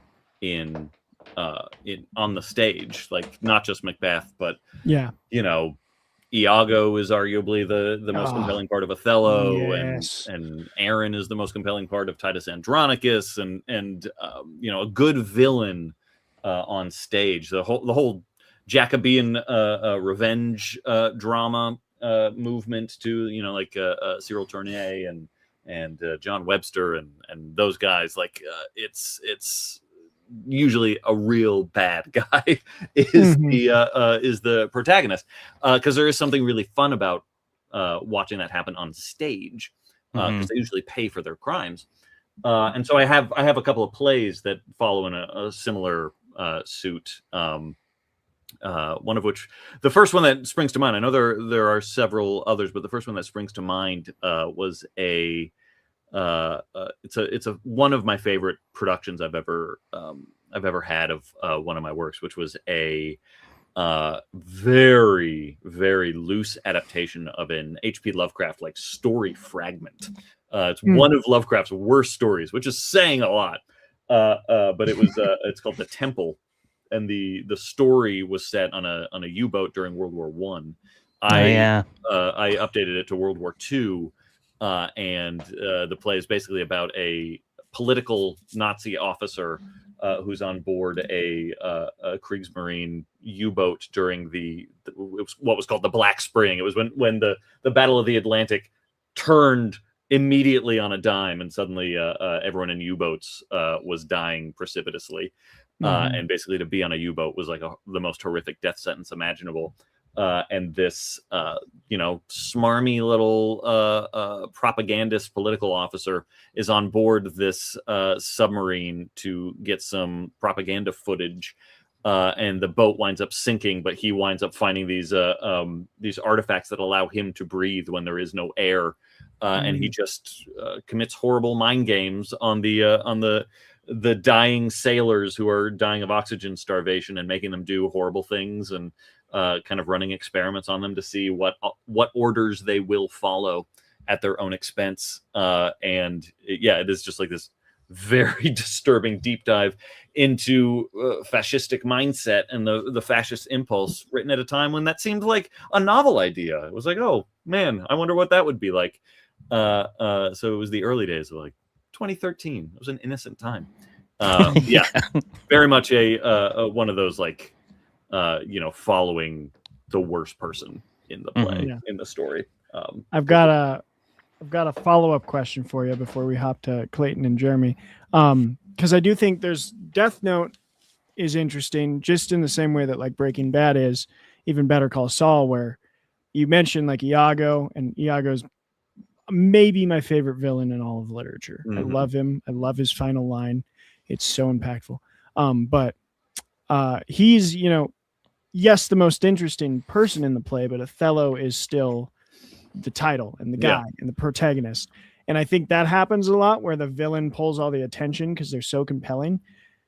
But what is it that's different in a story like Death Note and a story like Breaking Bad, where like they're the same person? Like we have our protagonist we're following, and they're the one that we're supposed to be technically rooting for, but that person is also the villain. Like that is a weird dynamic to me. If you could speak to that a little. It's a fascinating distinction, because one of the things that makes Iago so terrifying, and why he would be a fundamentally unsatisfying protagonist, is that he's got no motive whatsoever. Like he occasionally makes gestures at like, I'm doing this because I was passed over for a promotion, or maybe Othello's been fucking my wife. I don't know. But Coleridge has a very famous description of Iago, which is just that he is motiveless malignancy. Like, how do you make Cancer a compelling central character? You kind of can't. He's just there to ruin people's lives for whatever bullshit he wants to ascribe to that. Even Aaron in Titus Andronicus has much more of a compelling, clear reason for the things that he's doing. Similarly, I think Light, more like Macbeth, is not motiveless. He's a malignant narcissist. He's got a thing that we can all recognize as a universal trait, which is ambition, which is ego, which is a very healthy sense of one's kind of superiority, and then some. But it's coming from a place of need. It's coming from a fundamental characterological question that needs to then be solved through the course of the thing, as opposed to Iago, which is just, he's just a fucking thunderhead in the desert, and he's just going to strike lightning where he's going to strike lightning. So there's not much of an arc to follow. Instead, he's so compelling because you're like, how the fuck is he going to get away with this? What is he going to do? The audience is in a much more reactive state of just like, what the fuck is this guy doing? But he's not teaching us anything about ourselves other than like our fallibility at falling for characters like that. Yeah, I do think, I think Death Note 2 presents more of a question of like, what would I do? And it's fun. It's like entertaining to follow Light answer that question to the highest extreme, and for you to wrestle with like, where would I have stopped? Like, where would I have tried to stop being the hero and just like leaned into it, or would I have? I think that's also interesting. But Clay, and I think Breaking Bad is the same way. Like, as much of an asshole as Walter White is, I think there is like what would I do? What lessons can I learn from his hamartia, his downfall? You can't do that with an Iago. Like, no one's watching Othello and being like, how would I do that? How would I make that guy kill his wife? How would I kill that guy? Ruin that guy's life. Clay? I mean, for me, I think where it balances out nicely in both those examples, I love this Breaking Bad comparison to Death Note because I think it's quite perfect. And I'm just well versed in Breaking Bad, so it's easy for me to reference it. But I think where it balances out for me anyway is in the way it shifts the narrative to a shared POV. I think both Death Note and Breaking Bad do this really well. The story is less about a protagonist you're supposed to root for, and it's more about getting deeply into the mind of the evil part of the story, of the cancer in the story, and truly understanding like where that comes from and what it looks like and how it affects everybody around it. Walter White is cancer personified. Light is like lawful good justice personified with no filter, right? With no guardrails, with no like nobody holding him, nobody can really stop him. Whatever he deems to be just he has the power to make it be so. The power to kill with just somebody's name and face in the age of television. I mean, in the age of the internet, right? This is in the internet age, albeit the early internet age. Light has this incredible power to enact his version of justice upon the world, and there's very little the world can do about it. And so I think this story is really more about watching that and then rooting for everybody else. Like you do that in Breaking Bad. The hero of Breaking Bad is Jesse Pinkman. The hero of or maybe Skyler, like those two are, or Hank. Those are far more heroic figures in Breaking Bad than Walter White ever is. I mean, fucking almost everybody is more heroic than Walter White, to be completely honest. Like Gus is more heroic than Walter White. And then in Death Note, it's very much the same. Like L is who you're rooting for. You're just waiting for because L is so close so many times. He knows from the beginning. He knows from the jump pretty much. Like one of the best scenes in all of Death Note to me is right away, like early on when L first enters the picture and he airs the video and he's like, kill this and Kira kills him, and then L's like, huh, funny that you did that. I only aired it in Tokyo, like exactly where I thought you lived, you little fuck. And then Ryuk's over there just chuckling at him because Ryuk doesn't give a shit if Light dies. And I love that dynamic too, for the record. Like, I love Ryuk's just like completely passive view on all of this. Like, he shows up and he says he's just there to entertain. And he was being truthful. Like, he literally just dropped chaos into the human realm to see what would happen, and he got to see it. He gave it to the right guy. Like, he gave it to the exact right guy for his purposes.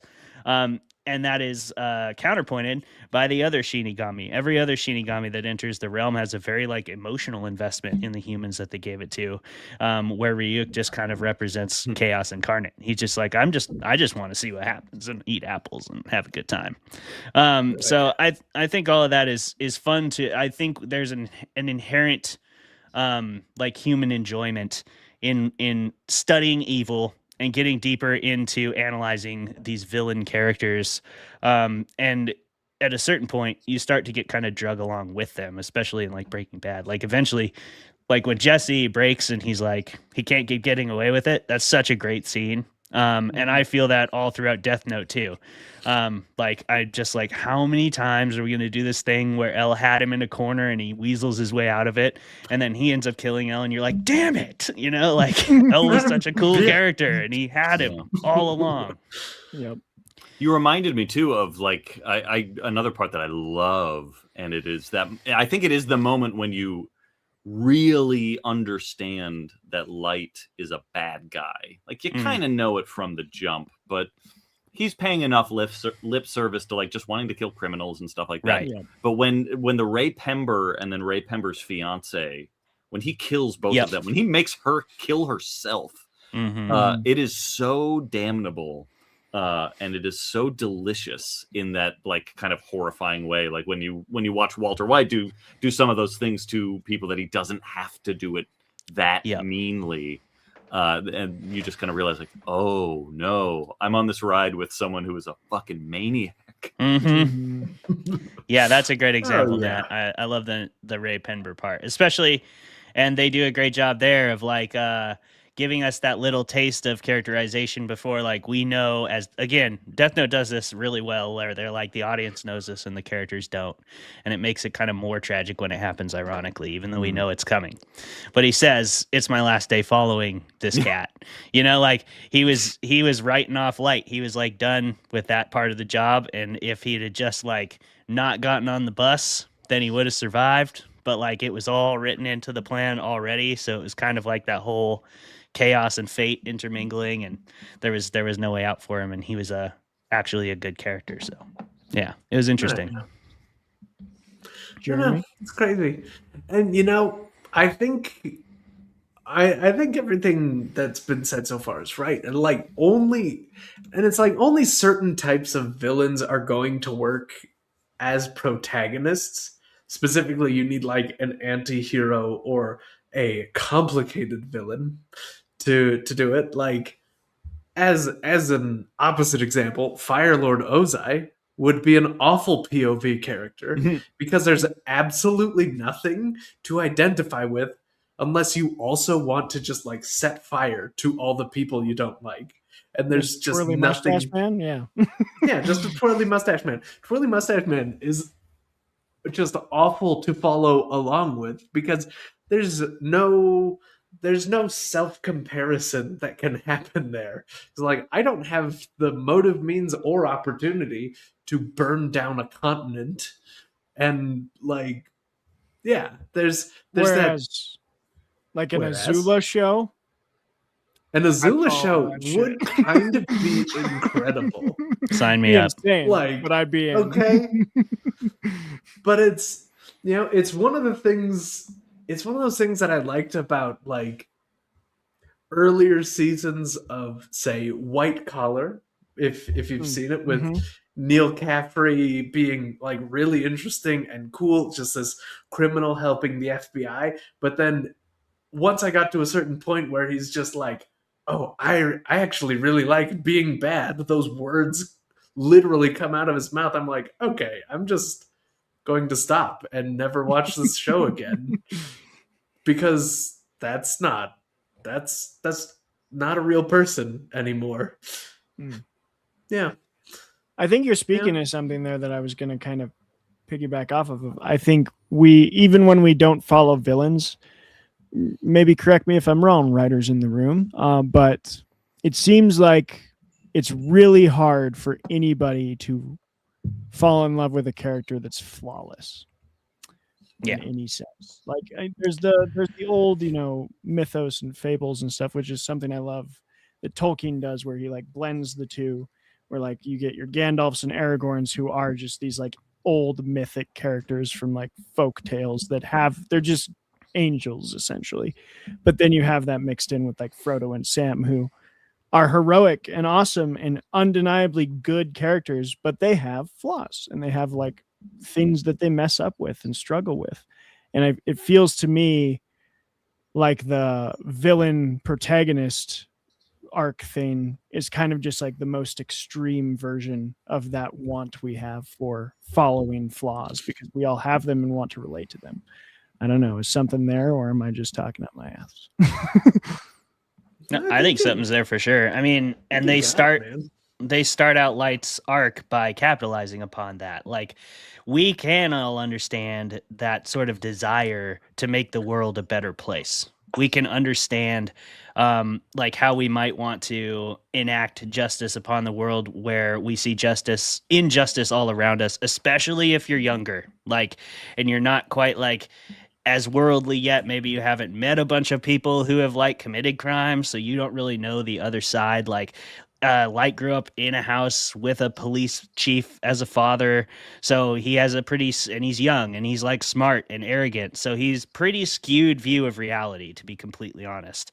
And his sense of justice and what needs to be done, it can make sense on like the surface level. Now, obviously, we pretty immediately see the drawbacks to that and how it's inherently pretty evil to just kill people based on your own judgment. Nobody should be judge, jury, executioner with ultimate power. Obviously, that is completely a God complex and it's a bad thing. But that desire to do good that Light kind of starts with, and when we first see it, like, it's not an uncommon story, the vigilante story. It's a very common story, and I think there's a reason for that. I think that capitalizes on that desire to do good, and I think somewhere within all of us, there's that will, no matter how small it might be, no matter how well you might have dealt with it yourself, to put it where it belongs, which is deep inside of you, like to enact in those violent and catastrophic ways. But I think it's in there for most people. Like, there's some part of us that's like, I wish I could just fix all this. And if I had the power to fix it, I'd be able to fix it. I would know the right way to do it. Yeah. But I don't know. Maybe I'm talking out my ass. What do you guys think? We're just passing it. We're passing all that. Pass the ass. Pass the ass, man. You said something that sets up my next question that I'll start with Nat with. And that is that we have this, maybe most people universally have this thing of like, oh, I could fix it all in some way, small or big. And I mean, it shows that Batman's one of the most popular heroes like ever. I think that the vigilante thing is very strong in the universal story want. But I think one thing that really turns a lot of these stories is the ability to do so. We talked about Walter White. Like, if I could pay for cancer treatment by making meth, that's all starts with, if I could make 99% pure meth. And that's like, these characters are geniuses, like, would I, if I could? It starts with the genius aspect. Light is a genius. Bruce Wayne is a genius. Walter White is a genius. Like, so that's kind of what I want to talk about now, is these characters who are incredibly smart. How do you write that, man? Like, if you do, what are some of your favorite examples? Because I like to ask those kinds of questions.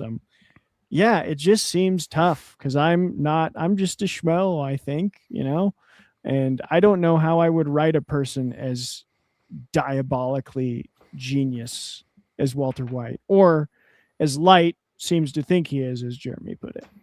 But Nat, what do you think? Yeah, man, it's you know, it first off, it once again kind of harkens back to the classics. I know we're all bored of talking about the classics, but I'm never bored of that. you got me. I'm bored ahead of time. Thank you. But I mean, there's that you know, Aristotelian idea of our social betters, not just our social betters, but just like our betters make a more compelling hero. So it was a long time before, like, you know, a scruffy little plebeian was actually like the protagonist of a story. When we're thinking of like big classic stories, because it was you know, you had to be from royalty, you had to be a warrior, you had to be this extraordinary person to be worthy of myth, to be worthy of a story that is told in the first place, unless you're like a cautionary tale. But even then, like it tends to be like kings and princes and someone of note, someone of an elevated status or talent. Because I think, you know, on some respect that that removes from the audience a certain element of judgment and like finicky sort of like, well, I wouldn't do it that way. Once it's a little more heightened, you can kind of step back from it a little bit and take it more for the morality tale that it's probably intended to be, and less as like I would never do that. You know what I mean?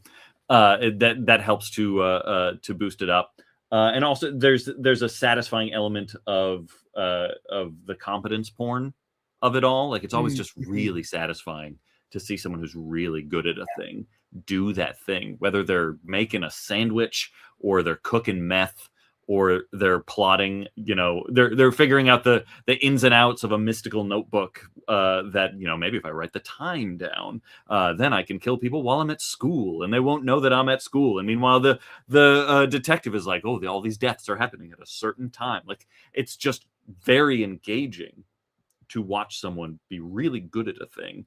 And then when you put that into a dramatic framework, you know, when these characters have wants and goals and obstacles, if their obstacle can be someone else also being really good at a thing, then man, there's a quote in Hamlet. It's been a little while since I did Hamlet, so I'm gonna butcher it. But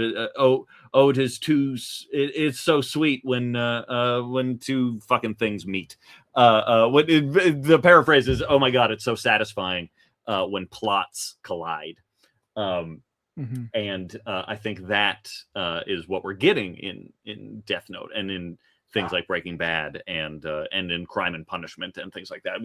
We've got people who are good at things, and we're seeing the flaws in their skills. Because going back to your earlier question, even I think stories and storytelling has evolved in our weird little species because they are very handy instruction manuals. Every story ultimately becomes this instructional video, as it were, of like, if you're in this situation, here's what you do, here's what you don't do, here's how you get out of it, here's how you don't get out of it. Here are examples to follow, here are examples to very much not follow. You know, then when it is a story like, you know, if you do have the power to kill people, here's how you would do it very effectively, but also you're gonna pay for it in the end. You know, it has that sort of moralistic arc, and we get a sort of secondhand thrill as people who all of us want to be good at things. We all want to be good at the things that we attempt, and we get a sort of why can't I think of though? There's a word that is a very common word, and I can't think of it because I've had too much near beer. But you know, we get that secondhand sort of thrill of like, oh, that'd be really cool to be good at that. Let's go on that ride where I can feel like I'm good at that too, and then see all the pitfalls and all the dangers that I could fall prey into. And then ideally, if it's you know, a story of some universal worth, how can I carry those lessons into more lateral things that I am good at? What morals can I learn? What lessons can I learn? Which, you know, it sounds like I'm arguing that storytelling needs to come from a moralistic place. I don't think it needs to have that sort of exogenous sort of judgment put on it. But it's still, we still, I think, no matter what, morally or not, we still engage with story from a place of lesson learning and from a place of just kind of base survival of how would I get away with that? How would I survive this? How would I, you know, feel good about that? How would my morality survive this? How would my sense of self survive this? How would my body survive this? Et cetera, et cetera.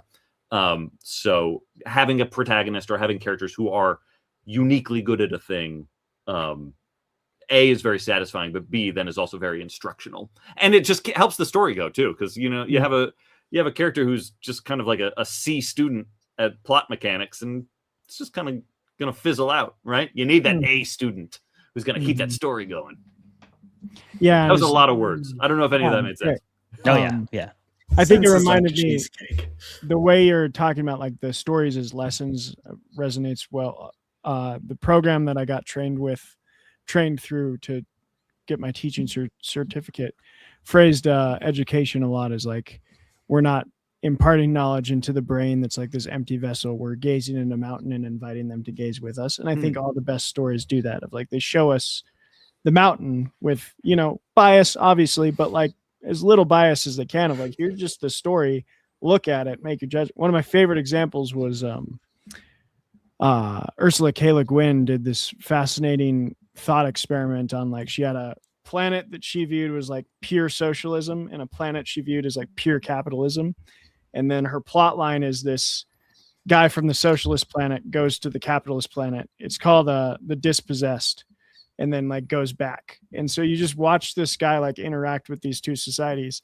And I think she does a good job of not telling you her judgment, just showing you the thing and being like, you tell me which one's better. And like, what are the flaws there? So I think you're right that stories can really do that powerfully, but I'll shut up now, Clay. Yeah, I mean, I totally agree with what Nat's saying. All stories are lessons in a way, and whether they don't like have to impart a morality, but I do think we all come into it with our own lens of morality, whether we mean to or not. It's subconscious, and we just kind of do it. Especially, and I mean, stories like Death Note are very much trying to impart morality. They're not subtle about it. They are very, very blatant about it. Light is a hero, and we should all emulate Light. Yeah, at every hail Kira. Yeah. That's Like, the more. If Yeah, you get hail the Kira. chance to kill all the criminals, just do it. You are justice. Crime rates are way down, baby. What are we complaining about? Yeah, I love the juxtaposition of that, by the way, towards the end of the show, when people are just like begging not to have their names put on the internet for like minor crimes. It's fucking awesome. Because that's so realistic, right? Like, yeah, it looks great at the beginning, but then at the end of the day, like it never looks great, let's be honest. But like, it looks like it has a semblance of justice at the beginning, and then you see the fallout is very evident later, and it doesn't take that long for it to start to show to everybody.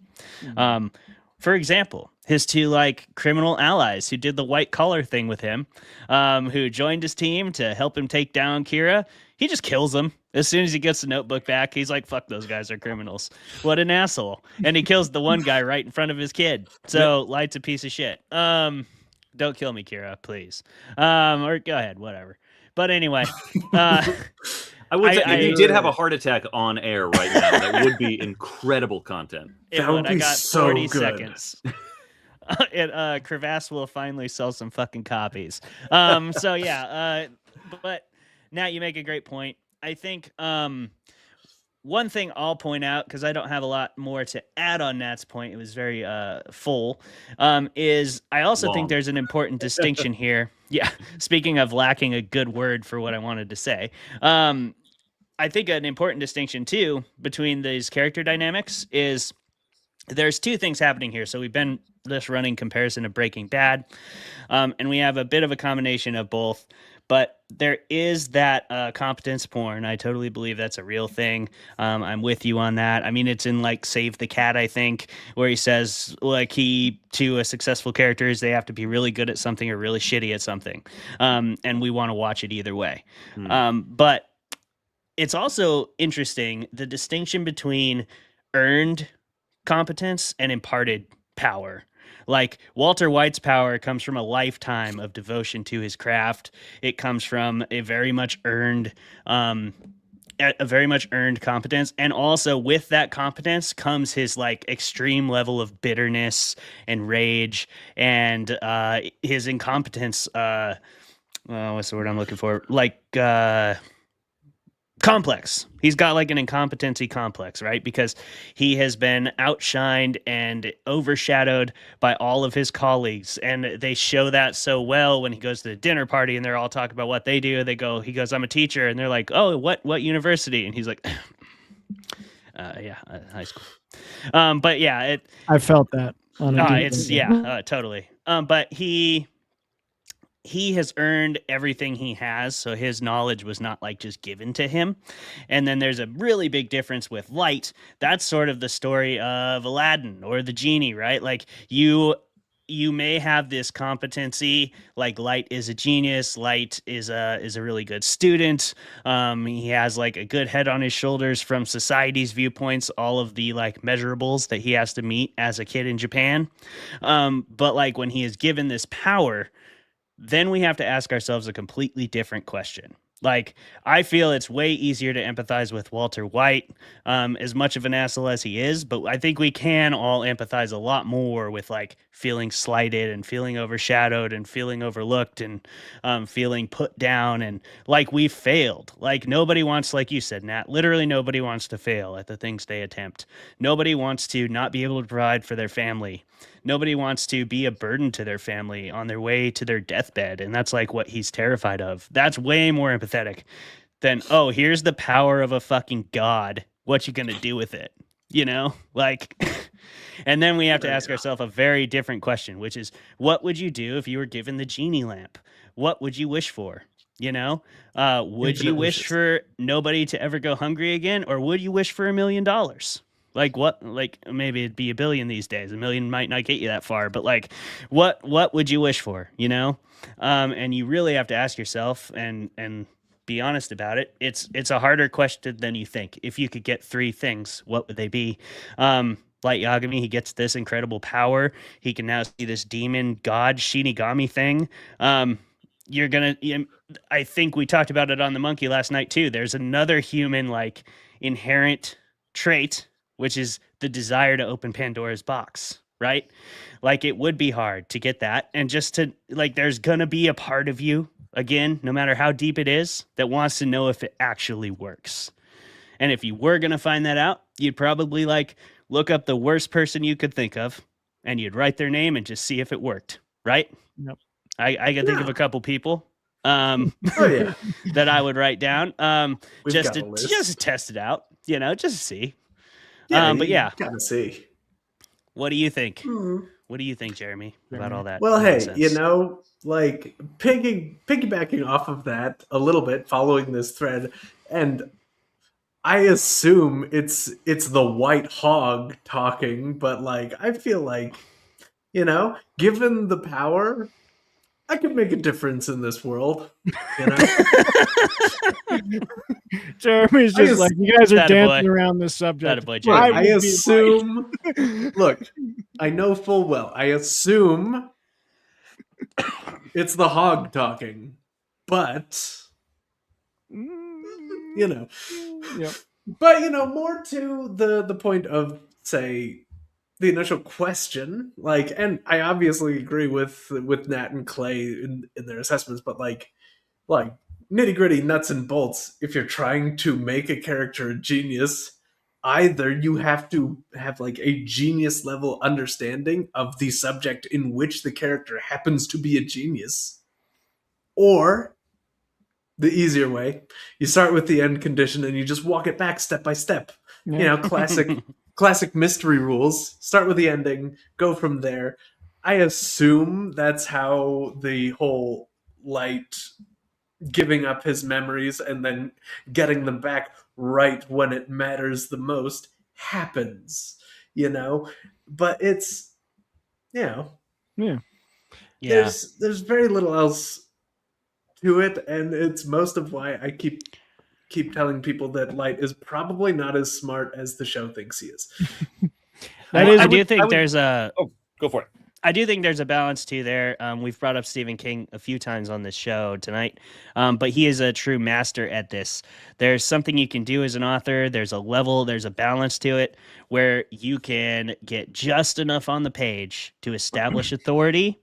The audience doesn't need to believe that you can cook the meth necessarily, but they need to believe that you know enough that, like, if they did look it up, they could corroborate, like, the majority of what you're saying, right?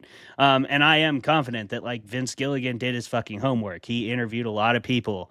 He might have a background in science. I'm not exactly sure where he comes from. He maybe did a lot of meth. He maybe did a lot of meth. I have my doubts about that. He looks like probably not. He hasn't, Long but he has his shoots teeth on the X-Files. They had to do something. I mean, how are you doing those things?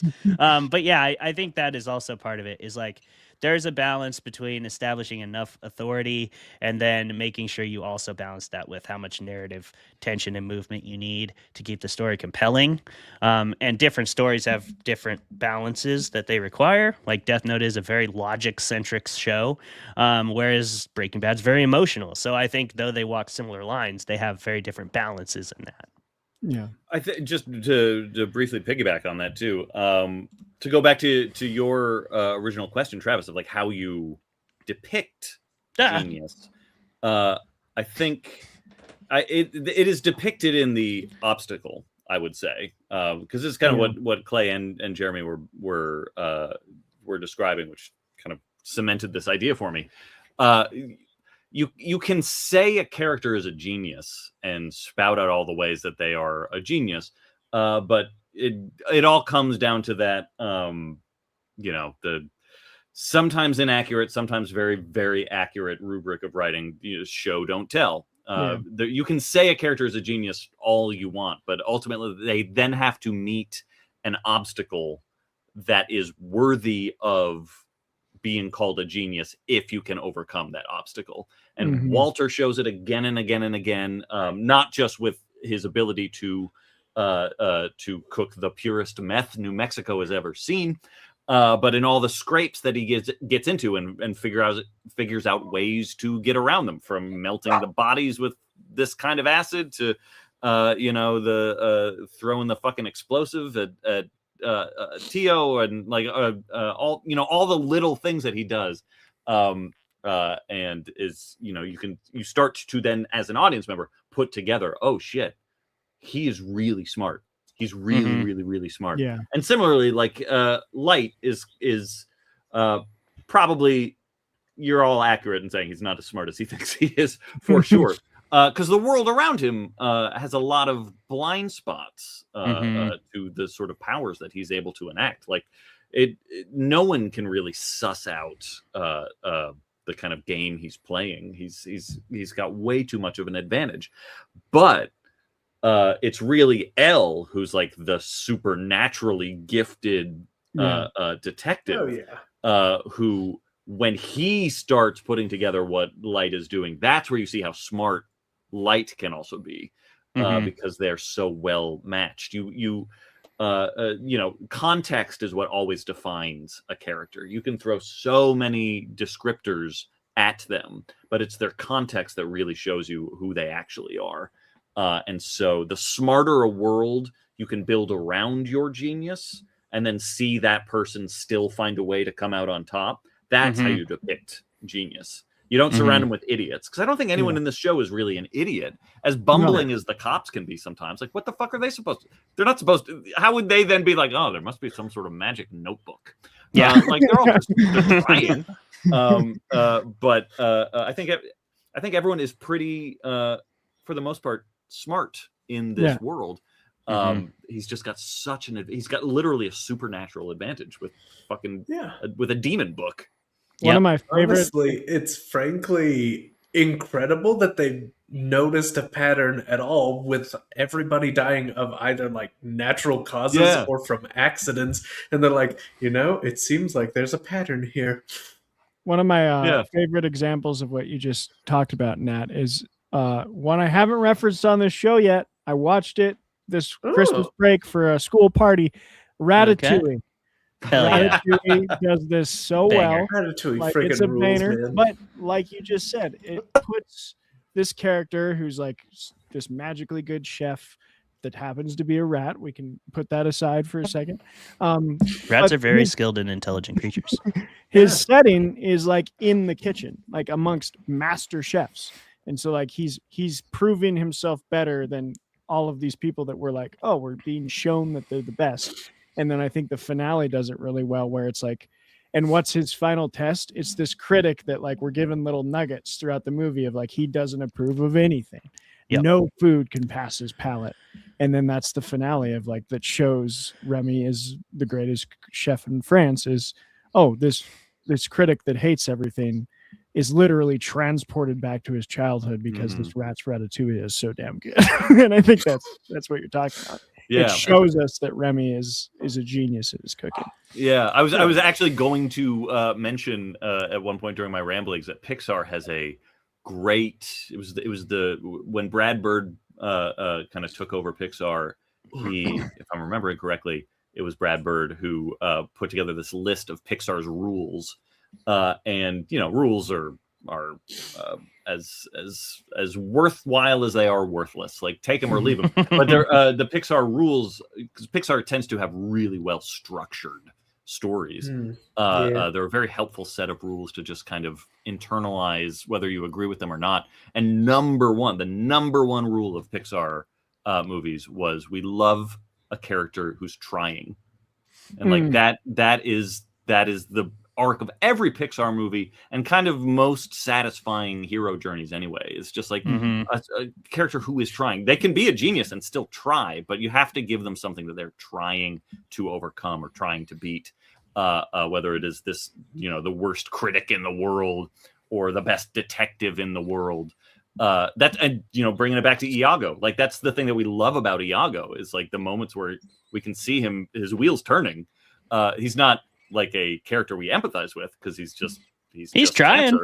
But he's trying, and we're like, oh, Iago, that's what you're doing, man. He's definitely trying to kill him. Yeah, you fuck Rodrigo's life up. This is great. Yeah. Let's do it. Kenneth Branagh's depiction of him, like the turn when he like is laughing and he's like, yeah, go get me some money, and then immediately is just like, I hate them more. like I love that. I used to do that monologue in competitions when I was a teenager. Nice. Thus do I ever make my fool my purse. We are at 2 hours and 1 minute. I do have one more question if you have the time, Nat, but I don't want to take up too much. You have the right to refuse. I'll take one, and I'll even try and answer it concisely, which I have not done thus far. You have done. I want to talk about a thing that happens a lot in this show, and that's reveals. Reveals are tough, I think. And also so satisfying when they work. And there's many of them that work in this show. Most every sort of genius turn of the deaths and how did Light get away with it are these big reveals that you're like, oh, damn it. How did he do it? Or even some of L's like little setups and traps that don't quite work. It's still cool to see like where he's going with them. So, I want to talk maybe the difference of those like little mini episode reveals that happen, and maybe I can see that in like short fiction being a good comparison. And then when you're building to a long reveal, like what is the difference when you're trying to establish both of those, that both this like we're getting these little snack bite reveals every episode, but also there's this long game that we're playing of like you're gonna really be hammered with the big reveal. So yeah, it's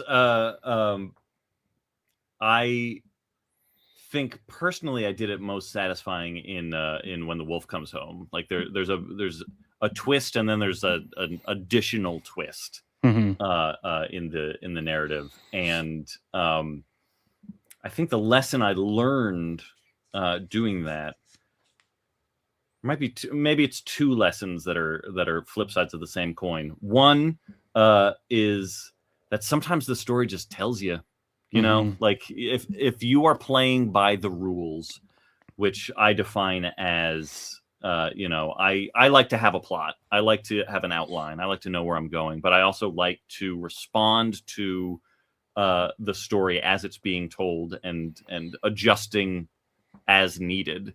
So, you know, having an outline, but also then always feeling very comfortable with then fucking off that outline and just being like, okay, we're going off road and we got to do a new outline, because the story will reveal itself in the telling. And so sometimes a reveal just kind of happens and it surprises you. And I think if it surprises the author, that is usually the most satisfying reveal. If it's a reveal you're trying to implement or put onto the story, that can make it much harder to make it feel organic in the telling of it. It's totally possible. You know, you got to go through revisions and figure out, you know, the ways to kind of mechanically put all the things in place that either distract or support. But if it can just kind of happen organically and surprise you, that's gonna carry over to the audience too. That's gonna be delightfully surprising. And I guess the sort of interior lesson then, or maybe it's just more of an extrapolation of what I've already just said, is that it has to feel grounded in the rules that you have already set. And I think those are the ones that are the most satisfying in Death Note. It's 37 episodes, so I can't remember all of them.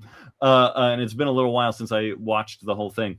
I don't have the commitment that Clay does, so I did not watch all of this recently. But like there are some reveals where they happen and you're like, fuck, that was so good. Like, I think the Ray Pember stuff and the killing his fiance stuff and, hiding little bits of the Death Note in his watch and then like being able to do things like that. Those are all really satisfying because like, the show never comes out and tells us like you can rip a piece of the notebook out and use it outside of the notebook. But like once that happens, you're like, oh, this makes sense. Yeah, of course you could do that too. And or like on the inverse, like L's fake reveal when he's like, here I am, I'm on TV. And like one of you was saying, I'm forgetting which one. I think it was Clay. That like, oh, that was a ruse. I only aired this broadcast in this one area of Tokyo, and now I know where you are. Like those feel fair, and so when the reveal happens, then it's satisfying. There are others where like the audience doesn't have the information going into it, and the reveal happens, and it can still be fun or like a neat twist, but it doesn't have that satisfying sense of setup and punchline. Because it's one of the many ways that horror or genre fiction is kind of, and I'm including mystery and thriller in this scenario, but that they're all kind of related to the mechanics of humor as well. Like it's all about tension and release and setup and punchline. So any reveal needs to have, as a satisfying punchline, it needs to have a clear setup as well. Knock knock, who's there? Banana. Knock knock, who's there? Banana. Knock knock, who's there? Orange who? Orange, you glad I didn't say banana. Like that. There has to be a logic that gets followed. It can't just be knock knock, who's there? Spider who? Michelin Man. Like then you're just kind of like, then it's anti-humor, but it's not a satisfying story. Michelin Man. Yeah. So truly, yes. Like that is kind of inherent in the rules of satisfying storytelling. I think it can all be found in the same rules as a satisfying joke structure. There's got to be a clear setup if you want to have a satisfying punchline. I think one of the longest cons I've ever seen was Wheel of Time when, spoiler alert, Varen, I don't know if you've read the books, but one of the Aes Sedai is like revealed as a double agent in the coolest way in book like 8. So you're deep in it. And you just get this like one little page description where it's like, wait, what? What just happened? Really... And then you're like, fuck, yeah. Oh my God, I love that. And was it's a one of great those moment. moments where you can like go back and like look at all the little evidence of like, oh shit, yeah, she did that then, and I didn't even see it. And like that setup is established. But Clay, Yeah, and if it's Death Note, Light will just tell you in his interior monologue the entire story. He'll remind you of how genius he Just gonna was straight up and how do he that. set it all up, just in case you didn't catch it because you're not nearly as smart as Light Yagami, you dumb fuck. But yeah, I don't have a whole lot more to add to that. I think that what Death Note specifically does really well is it takes a bunch of those small victories and small nuggets, and it's kind of along the same lines of establishing that competence, but it does it early and then it builds upon it. So early on, for example, we know that Light is smart, and we get the idea that he'll be able to avoid some capture because he very pretentiously explains to Ryuk how he set up his little fake drawer. And he goes, and we also know Light's going to go fucking hard with whatever he decides to do, because not only does he do his little fake drawer, it's not enough to do just that. He's got to like put an incendiary device in there that will be activated and will burn his house down if like he doesn't, if somebody opens it the wrong way. So that's like a lot of actually characterization about Light and about how far he's going to go to hide himself and to disguise his intentions and his means of executing these people. And it's immediately countered by L's genius, because that shortly thereafter we get the airing of the false execution of L, and he's like so confident right before that. He's like, it's Japan. There's millions of people here. There's no way he is going to find me. And almost immediately the first thing that happens when he meets L is like, I know where you live, bitch. I'm coming, you know? If Kira didn't have the supernatural advantage, which was endowed to him, he wouldn't have had a chance against L. He'd have been caught inside of a week. And we kind of know that. And I think that's another layer to fiction that the speculative elements can add, that lovers of speculative fiction seek it out for that reason.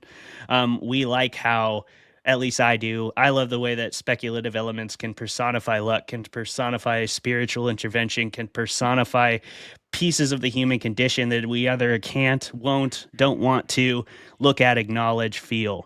And I think that the Ryuk and the Shirigami and the Death Note in this series do a really good job of putting that on the page for all of us to connect to in a more like visceral, sensory way. Yeah. Oh yeah. Maybe that was just a bunch of adjectives stacked on top of each other. Yeah. It's entirely possible. Who knows? You know, everybody just watch it back and let us know how many adjectives are there and like make sense. Light when you Yagami, string maybe them you together. can explain it to me. Yeah, Light. Just get in the comments In the and let next us know. episode. It has to be in the next episode. The Absolutely. adjectives Exactly. happen in this one, so the explanation is next. Jeremy? Yes. And of course, explain to us how it was all realistically a part of your plan all along. But like, and I think, like Clay is saying, like, there's a lot in this show of like just straight up explaining, like, well, this is obviously what I did. I'm like, that's the obvious way through this? Okay. All right.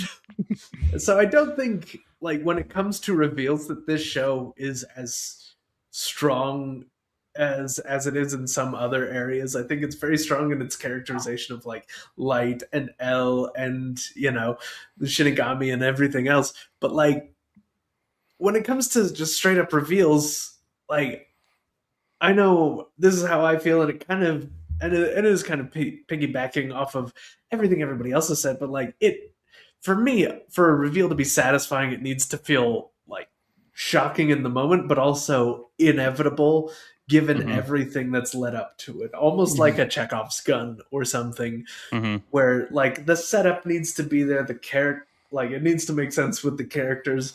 And, you know, in Death Note, it's almost all of the time, it's like retroactively Light just going like, yes, and this was my plan all along.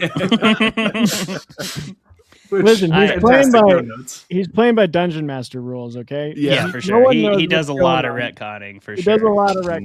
Mug bastard. You have a whole plan, and your characters take the tunnel they weren't supposed to take, and you're like, I meant for that tunnel to lead here.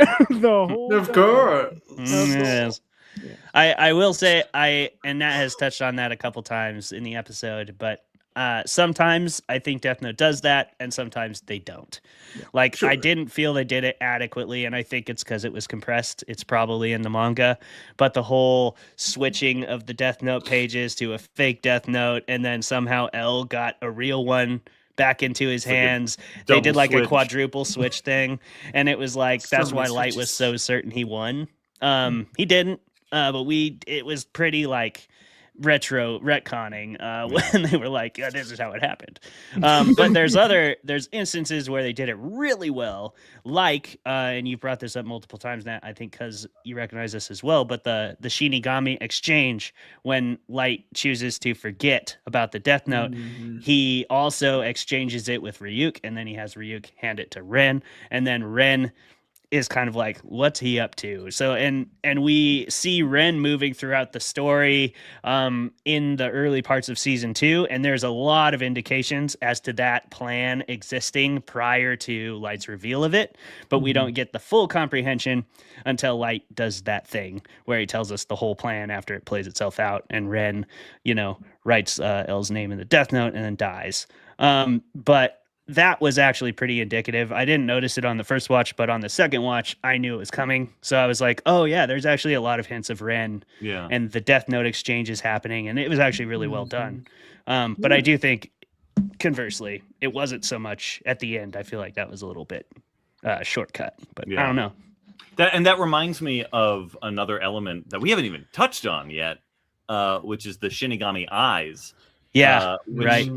The reason I bring that up is because variable is another great element to have satisfying plots and satisfying misdirects and stuff like that. If you can have clearly defined rules and a clearly defined set of possible variables, whether it's someone getting the Shinigami eyes or, touching the notebook and being able to see a Shinigami or, just any clearly defined parameters. It reminds me a lot of, I know we're all thinking this. We've all been thinking this whole time. But it is one of, I think, the best sort of shows to watch from a structural standpoint when you want to really grasp satisfying structure, which is Seinfeld. Seinfeld was absolutely fucking genius at totally. Here's your A story, here's your B story, here's a C story, and by the end of the episode, all three of these things are going to bump into each other in some way or other. They're all clearly defined, and you will not be able to predict how they're going to interact, but you do know that they're going to interact, and because they've been so clearly set up in Act 1, when they collide in Act 3, it's going to be eminently satisfying and eminently unpredictable.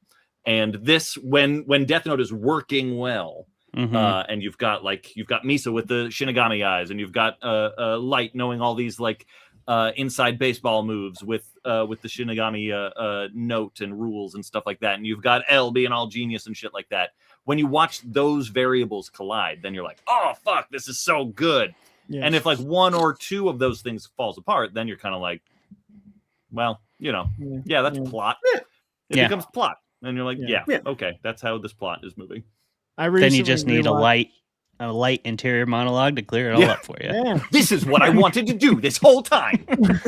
You may be asking yourself why that didn't make sense. Let me tell you, it's because you're stupid. I recently rewatched Band of Brothers, and I think I loved that they did there's one A plot for 10 episodes, and it's Dick Winters. And then every episode has a little we're going to introduce a new soldier that's going to teach us about the little unit, but this is about Dick Winters. And then episode 5 is all a Dick Winters episode that bridged that. Very cool. That's why they say Band of Brothers is the Seinfeld of HBO shows. 100%. Very same. Structurally, maybe. I've heard them say that. What's the deal with these Nazis? Very smart people are saying that. Yeah. I have one more nerdy classics thing, Nat. It's not a question, but I just had to say, I loved that you said you have to believe that the character has the want and the expertise. You can't just be told, it has to be shown. My biggest problem with the Iliad, rereading it as an adult, was that Ares, we are told, is the god of war. And then every time he's in a battle with his sister, he gets his ass kicked. Yeah, Ares Like, is a little bitch. By the end of that poem, he's the god I was of like, getting his Ares ass is a handed to him. pussy. He even gets his ass kicked by Wonder Woman. What the fuck, Ares? Like,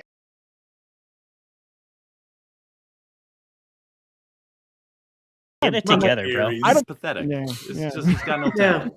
Yeah, Got no he's a talent. hack. What a hack. Anyway, What? Who hit And Wonder wonder, no last name given. That's the same amount of hits as Cinderella. Get it together, Right? Homer. Come Smash on. Mouth had more hits than that. Jeez.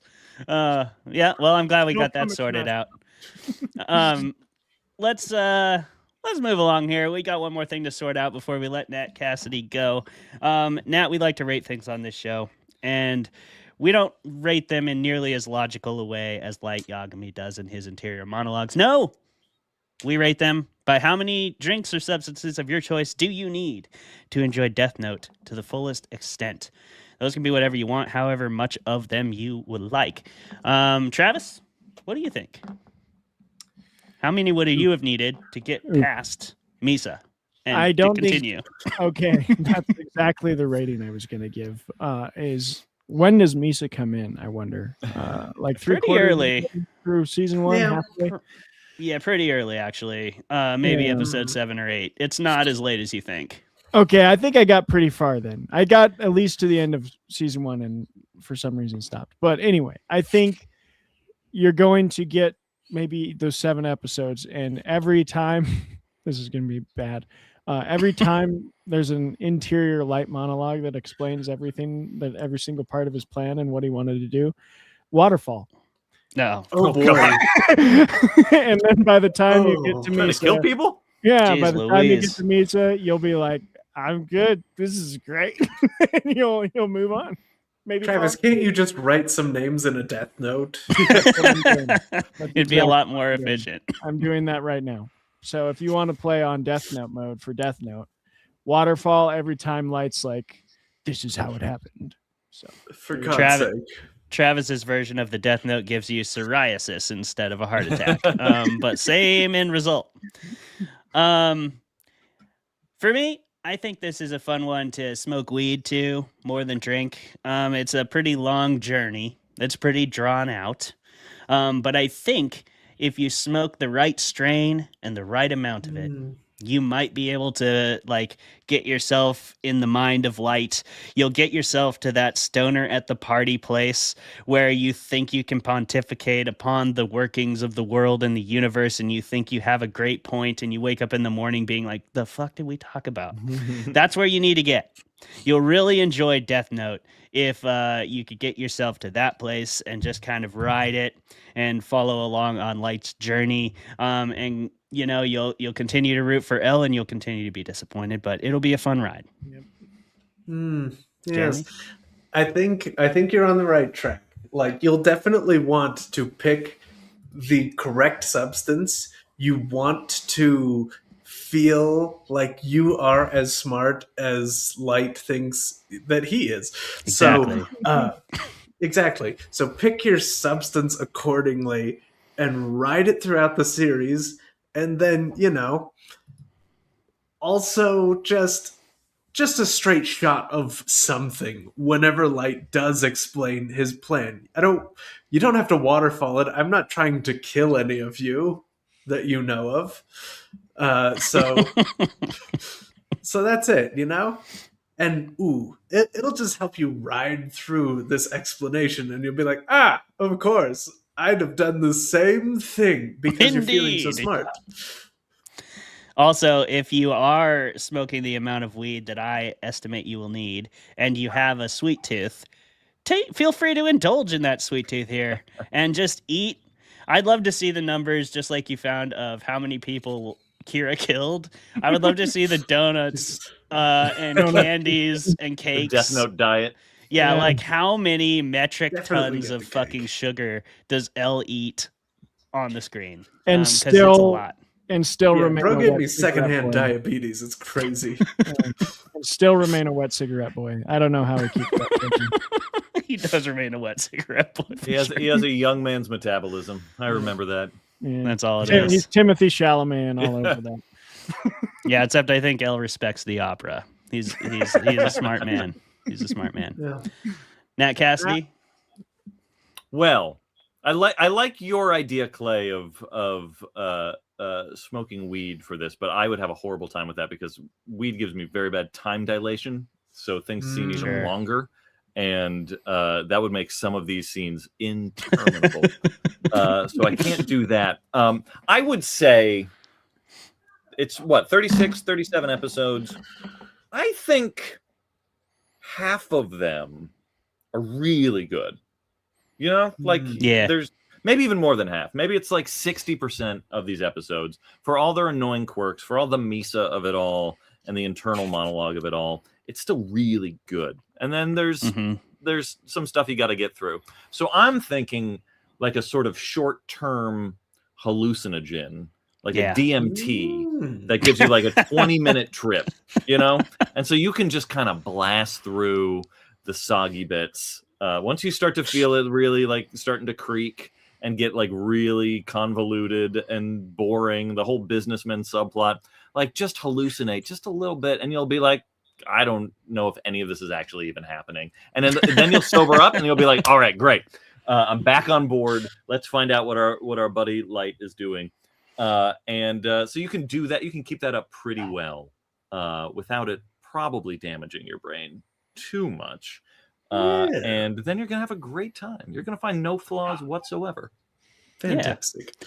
I think that's a great point. You could go ahead and skip the whole, as soon as Elle slaps that handcuff on, just fast forward. Tune in, drop 6, out. 7, 8, 9, 10 episodes on the DMT and have a good time. Before we let you go, Nat, last thing, please tell the Fermented Folks one more time who you are, what you do, where they can find you. And again, thank you so much for coming on Fermented Fiction tonight.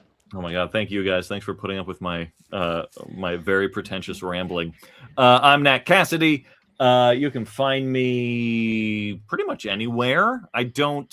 I'm a post and ghoster, so I'm on all the sites, but I also run away from them very quickly. But sometimes you can catch me if I'm there.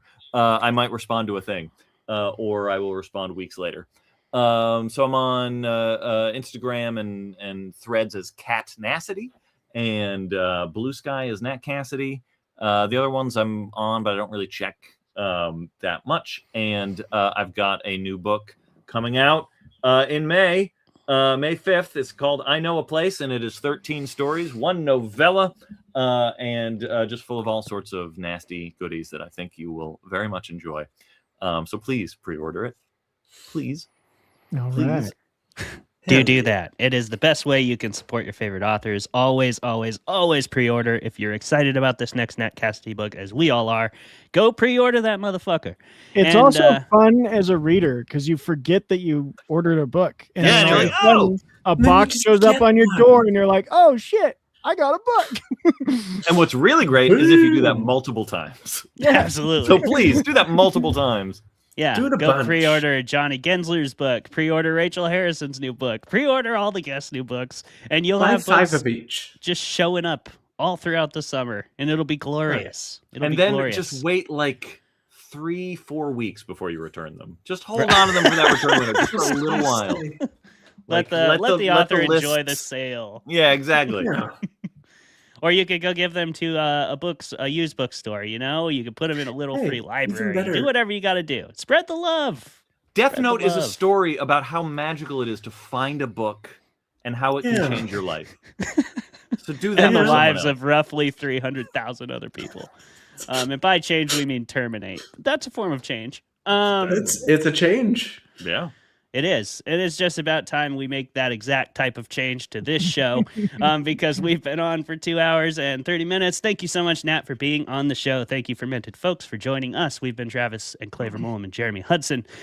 And just one more time, please do like, comment, and subscribe. We are an AD-produced venture. We will keep making this show for free. You cannot stop us. But if you want to help us, you could go to our Patreon and you could give us money, and then we'll be able to make this show even better somehow. I don't know how that will be possible, but we have all kinds of options on the Fermented Fiction Patreon that you could be a part of, a bigger part of the conversation. You could help choose future episodes. You could help choose future guests. You could talk to future guests. You can do all kinds of cool shit. Go over there.